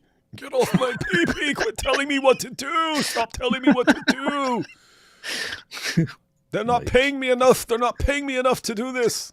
So yeah, Patrick saw that clip. Right? And he was having a go because they're always stressing him how he has to live his life. Yeah, because he doesn't believe any of it. It's all bullshit. What do you think Tate's reasoning is? Because you've known Tate. Yep. For his brother stays being a Christian, but Tate leaves when he goes to jail, and he says the people that wrote me letters were Muslims, but not a single Christian person wrote me a letter when I was Muslim. No, have you spoken to him about it or no? Write me a letter. So I believe Christian leadership has failed. I believe there's a revival happening right now in Great Britain. I'm going to make a mini. Do you remember that? It's weird that PBD takes that nonsense seriously, right? So you had the Tate brothers in prison. And Tristan, I'm a Christian. Christians need to rally around me. And we don't, because you're a freaking sex trafficker trying to use us to dupe people. And you're not using Christianity like that, you sick pervert. With you guys, with the Tate brothers, everything is a tool for them to manipulate people. And then so Christians actually spot that. That actually says something about the Christian. We're a bit harder to manipulate than the Ummah. Because Christians didn't fall for it. They come to, but Muslims were writing me left and right. Muslims were writing me Yeah, because they'll fall for it. Oh, if we could just get this sex trafficker on our side, this will save the Ummah. Oh, he says he's looking into these things. We're not falling for it because you got to be like, you have to be 40 generations of, the product of 40 generations of inbreeding to fall for the Tate brothers. Telling you, what are we going to do? What are we going to do? We have to decide what to believe. You have to be really, really stupid. One, to want these guys on your side. I do not want these guys on my side. Unless they're massive amount of change. Like massive repentance, complete lifestyle change. If that doesn't happen, not interested. But yeah, so Christians didn't fall for this. Muslims fell for it. And then what happened? Now they're all complaining, oh, Tate has betrayed us. He's not living according to what he's just is, leading people astray. Congratulations, you fell for it. You fell for it, you bunch of clowns. But what's amazing is PBD he brings this up every time. Well, he said they didn't get letters from Christians. Oh, if you got a letter from a serious Christian, it would be, do not dare use Jesus or the Bible or anything else to try and justify or manipulate people based on your case to try and throw people off what you've done. You evil scumbag. Repent. Christianity is not another tool in your tool belt to manipulate people. You evil lying scumbag. But Tommy, if Islam is so as bad as you say it is, then how do you explain that that Tristan Tate didn't receive any letters in prison from Christians? How do you explain this? How do you explain this? This is the proof. All right, I backed it up a little bit. I think Tate's reasoning is because you've known Tate, for his brother stays being a Christian, but Tate leaves when he goes to jail, and he says the people that wrote me letters were Muslims, but not a single Christian person wrote me a letter when I was Muslim. Have you spoken to him about it or no? Good point. So I believe Christian leadership has failed us. But I believe there's a revival happening right now in Great Britain. I'm going to make a mini documentary on it. Something's happening. Something big is happening. We went to our demonstration, 100,000 people, and there was a lad, and he had Christ is King banner, and the whole place was erupted. And then I looked as 100,000 people were chanting Christ is King in the middle of Trafalgar Square. This is unthinkable, unseen. Something's happening. When you have your loss of identity, loss of culture, and you feel at threat, people are looking back to where it's come from. But the church leadership are traitors to us, in many of them. We need masculine Christianity. I think with Andrew Tate, he's a chess player. And I think that when he was deplatformed, I'd love to have a discussion with Andrew Tate personally on it. We're going to disagree on a lot, me and Andrew Tate. Here we go. You catching this, AP? Talking about having a discussion with Andrew Tate, and he'd like to have a discussion with him. I would like to have a discussion with Tommy first before he has a discussion with Andrew Tate, honestly. Yeah. We'd like to make sure that Tommy has all the details, and maybe Tommy, unlike Tucker Carlson and Candace Owens and all the other people that groveled at his feet for clicks and views and sold themselves, maybe Tommy can actually get Tate to answer for some of these things and actually explain things to us. It's weird. I just thought, like, with PBD bringing this up again, what about Andrew Tate? Think about how different things are right now, because in recent years, you're talking 2024, 2023, 2022, what was PBD saying? Oh, well, why is Islam taking over? Why is it so strong? Why are so many people converting to Islam? Why is Christianity losing left and right? He can't even say that now. Tommy just pointed it out. What are you talking about? There's a revival going on, dude. There's a revival going on right now. So that's just interesting to me because, again, for a couple years, every guest that PBD had on who knew anything about Christianity or Islam would be like, well, why are so many people turning to Islam? Why is Dawah so powerful? Why are Christians losing so much? Like, now it's like, what planet do you live on, dude? Look around. So anyway, backed up a little bit. This is unthinkable, unseen. Something's happening. When you have your loss of identity, loss of culture, and you feel at threat, people are looking back to where it's come from. But the church leadership are traitors to us, in many of them. We need masculine Christianity. I think with Andrew Tate, he's a chess player. And I think that when he was deplatformed, I'd love to have a discussion with Andrew Tate personally on it. We're going to disagree on a lot, me and Andrew Tate. We go back years, but we're going to disagree on a lot. Because I think that when Andrew Tate, he made a comment that he didn't realise the influence he had when he used to make videos. And this is when he got deplatformed. And if he could do it again, he maybe think more careful about what he's saying. Yet there he is telling people and drawing people to Islam. Now, if Andrew Tate now decided he didn't believe in Islam, didn't believe a word of it, he can't even come out and say it. They'll kill him. He can't become the most famous apostate in the world. He'd be dead. They want him more than they want me. You think they'd kill him? 100%. He'd be the biggest target. Interesting. You catch that, everyone?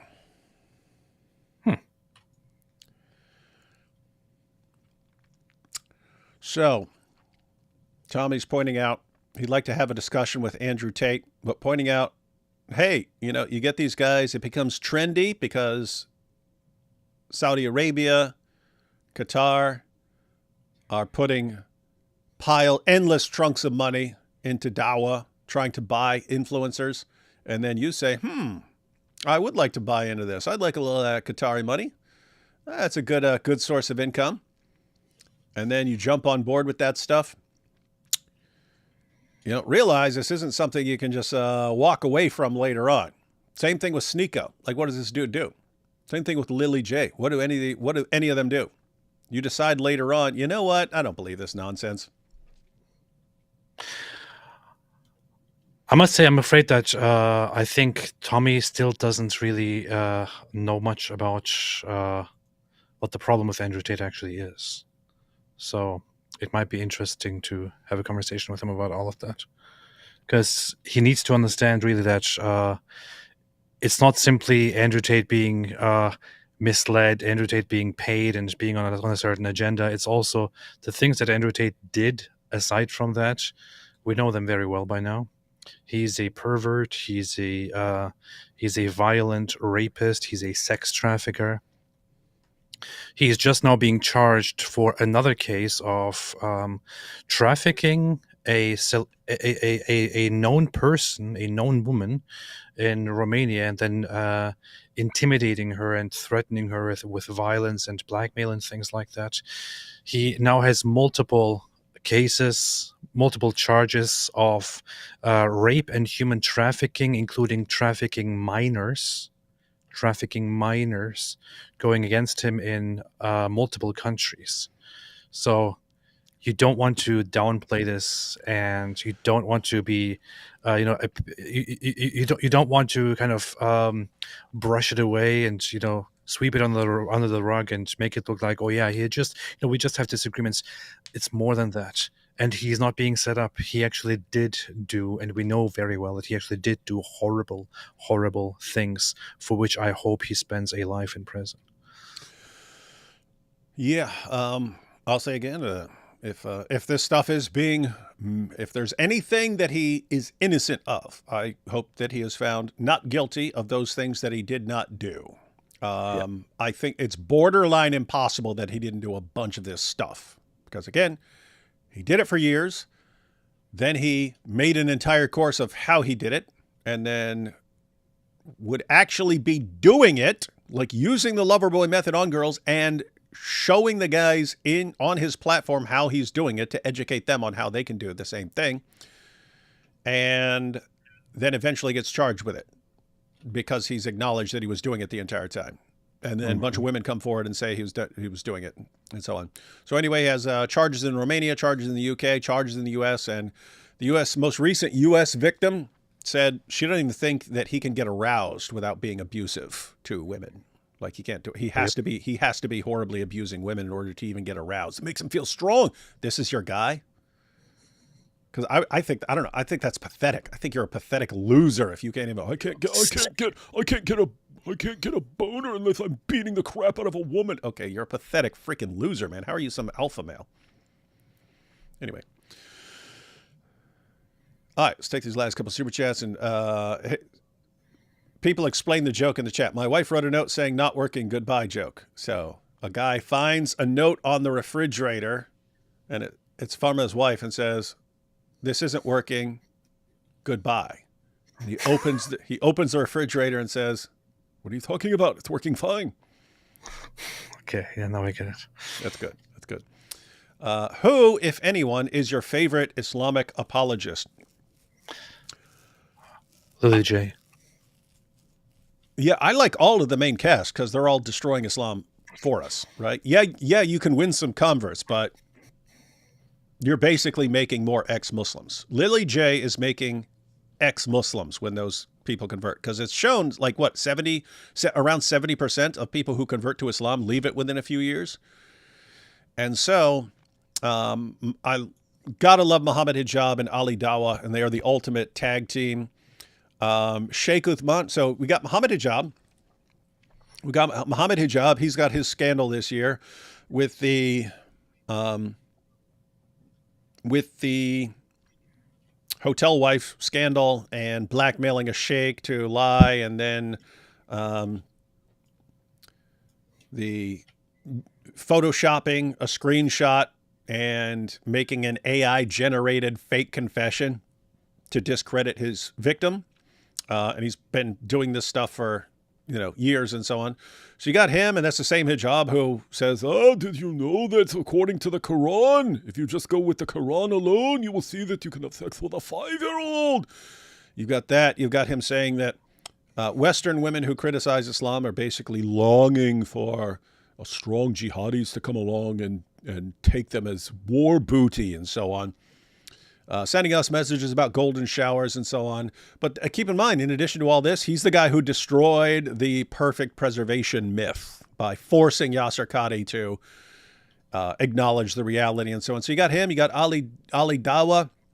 If my daughter got her first period at the age of 9 years old, I would tell her, you are ready to be married. So you got Ali Dawa, and then him openly, publicly telling ex-Muslims that he looks forward to the day when they'll all be executed, and he's going to sit there eating popcorn, watching them and so on. And then his great Dawa argument is, oh, but look at the shape. See, the triangle, not a square. And you see this? And then just gets crushed. So you got to love Ali Dawa. Sheikh Uthman, a.k.a. Sheikh Ibn Footnote, a.k.a. Sheikh Ibn Ketchup, a.k.a. Sheikh Ibn Smollett, a.k.a. Sheikh Ibn Zina, the guy who faked a hate crime against himself and then blames us. Squirts fake blood on himself and says that he got attacked, then just kept going with the lie. Oh, oh yes, the guy, he's been sentenced to prison, but he converted to Islam. And it's all made up. He's just a compulsive liar. Then he got exposed for banging his friend's wife, so he committed adultery. The friend sent his wife to Sheikh Uthman for marital counseling, and Sheikh Uthman just had sex with her. She was still married. And then he married her. She was married to 2 guys. None of that's a problem. And then one of his other wives actually filed a restraining order because he's abusive and was choking her. He was doing Andrew Tate's stuff where he has to be abusing her and choking her and stuff like that during sex. She had to file a restraining order against him and so on. And so that's the stuff. That's the stuff that's been going on in the Dawa community. And then after all that, you get Sneako and Andrew Tate and Lily J. But they just have an all-star lineup for helping us destroy Islam. And so I love their entire starting lineup right now. It's awesome stuff. Judas, I scare not, says, I tried reading the Talmud. After 45 minutes, my Kindle said I had only achieved 1%. Then I looked how long it was and decided to watch Dukes of Hazzard reruns. Just the good old boys. Never meaning no harm. D. Wood, since you are learning about based Irfan Betsy, he often uses a warning clip in streams. Achtung! Gehirnzellen! Jihad! To warn his audience. That means warning brain cell jihad. Yeah. It's pretty good. Let's see. I came to hate the Talmud after reading it once. Sanhedrin 19a, I think. Not because the content was horrible, but because how annoying it was to read. Now, if you say that, I would agree with you. That is some rough stuff to read. I cannot figure out what's going on in a lot of these passages and so on. Well, there is one aspect of it, which is actually kind of a joke as well, which is that much of the Talmud consists of what you would describe as hair splitting, which is a topic is mentioned, and then you have rabbis basically have a whole long discussion about what seems to be a completely irrelevant detail about a word that is mentioned in something that somebody said 200 years ago, and how this connects to something in the Bible and so on. It's like, why are we doing this? But that's a lot of what the Talmud does. So if you want to criticize it for that, I get it. But if you want to come and say it's a very bad, I read it, and it's a Christian bad, then get out of here, man. We have a follow-up We have a follow-up here. So he said, I came to hate the Talmud after reading it once, not because the content was horrible, but because how annoying it was to read. And then we have the follow-up. I spilled hot coffee on my leg. This must be the work of the Jews, because I said the Talmud was annoying to read. Yes, and now you know the power. Now you know the power of the Talmud. And what do we have here? Doesn't Ali Dawa sound like Tommy Robinson with crushed testicles? Yeah, isn't it, bro? They do have they both with it. Yeah. So it's two different things, right? He's going, yeah, we're going to the street, yeah, we're going to the street, yeah. And Ali Dawa, yeah, we'll see, yeah, we're going to see, well, yeah, little girl, yeah. So yeah, it just Ali Dawa is like much higher pitch. So crushed testicles, that is one possible explanation. All right, AP. This is a good time to close out. Hope everyone learned a bit about what Tommy has gone through and what he is up against in the UK, and what not just Tommy Robinson, but what everyone else in the UK is. You have people who actually want to save their civilization, and Tommy has just shown you what you are up against. And not only are you up against the entire British government and the BBC and all the other publications and so on, not only are you against all these organizations who are completely evil and corrupt and are willing to do anything to destroy the lives of anyone who is out of line. In addition to all that, you have simultaneously nations like Qatar and Saudi Arabia putting billions of dollars into funding the conversions of people, paying off popular influencers to dupe your kids into converting to the ideology. That's what you're up against. That's what you're up against right now, people of Great Britain. Sucks to be you, but you better figure something out. And I suggest you have Tommy's back, because he's one of the few who are willing to really stand against all of that. And I suggest you heed his warning about the significance of Christianity in Great Britain right now. Any last thoughts on this, AP, or anything? Any idea what we'll be covering tomorrow? Well, I think Tommy Robinson said very much everything that needs to be said right there. What will we be covering tomorrow? I think we might be looking at that debate between Jack Awesome Yields Jew. and Jack Yields and Dan Bilzern and the Awesome Jew. Might do that. We'll see. That would be very, very based. You might have to skim that and see what they're talking about and make sure it's all YouTube friendly. I guess it's okay if we're not the ones saying it, if we're like examining it. Like even if in other words, even if Jake Shields because I don't know what they said, but even if one of them is saying messed up stuff, I guess it wouldn't be us saying it, and therefore we wouldn't be the problem. Anyway, but I guess we'll see. Yeah, I guess because we watched a bunch of Pierce Morgan shows where people were saying all sorts of messed up stuff. So yeah, I think we'll be good. Would be good. All right, everyone. All right, and Giant DOC pointed out that, what's his name? Dawa over Dunya posted a response to me completely exposing and humiliating him already. So we'll probably go live with that earlier in the day, like 5 p.m. or something like that. 5 p.m. just to go through his latest clip, which I hear is short. So I'll probably be live around 5 tomorrow just to go through Dawa over Dunya's new clip, and then we'll be live on AP's channel to check out this debate. Should be fun times. But 2025, not a good year for Dawa. Not a good year at all. And by the way, do you know that I just checked my Spotify listens for the song that I published, and I see now that it has over 1,000 listens, which is pretty nice. It seems like brand new on Spotify. Yeah, it seems like a small number for after having YouTube channels and all that, but just for a song on Spotify, it's kind of nice, man. Especially when it's new. Yeah. And then on YouTube, I just looked, you have 31,000 views on YouTube. Oh yeah. For a song. For a song on a brand new channel. And that's good because it had been up several hours, and it had like 600 or 700 views and stuff, even after we're sharing it. So I was like wondering, are people just not going to be interested in this? Are people just not interested in this super dope song? Is this not even going to be worth it? Because if we posted a video and it had a couple hundred views, keep in mind, if you're getting started or you have a smaller channel or something like that, 700 or 800 views, you should be excited about that, right? 700 or 800 people who just watched what you had to say or something like that.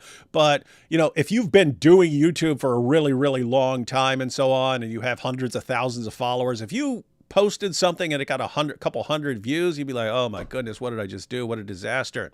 What a disaster.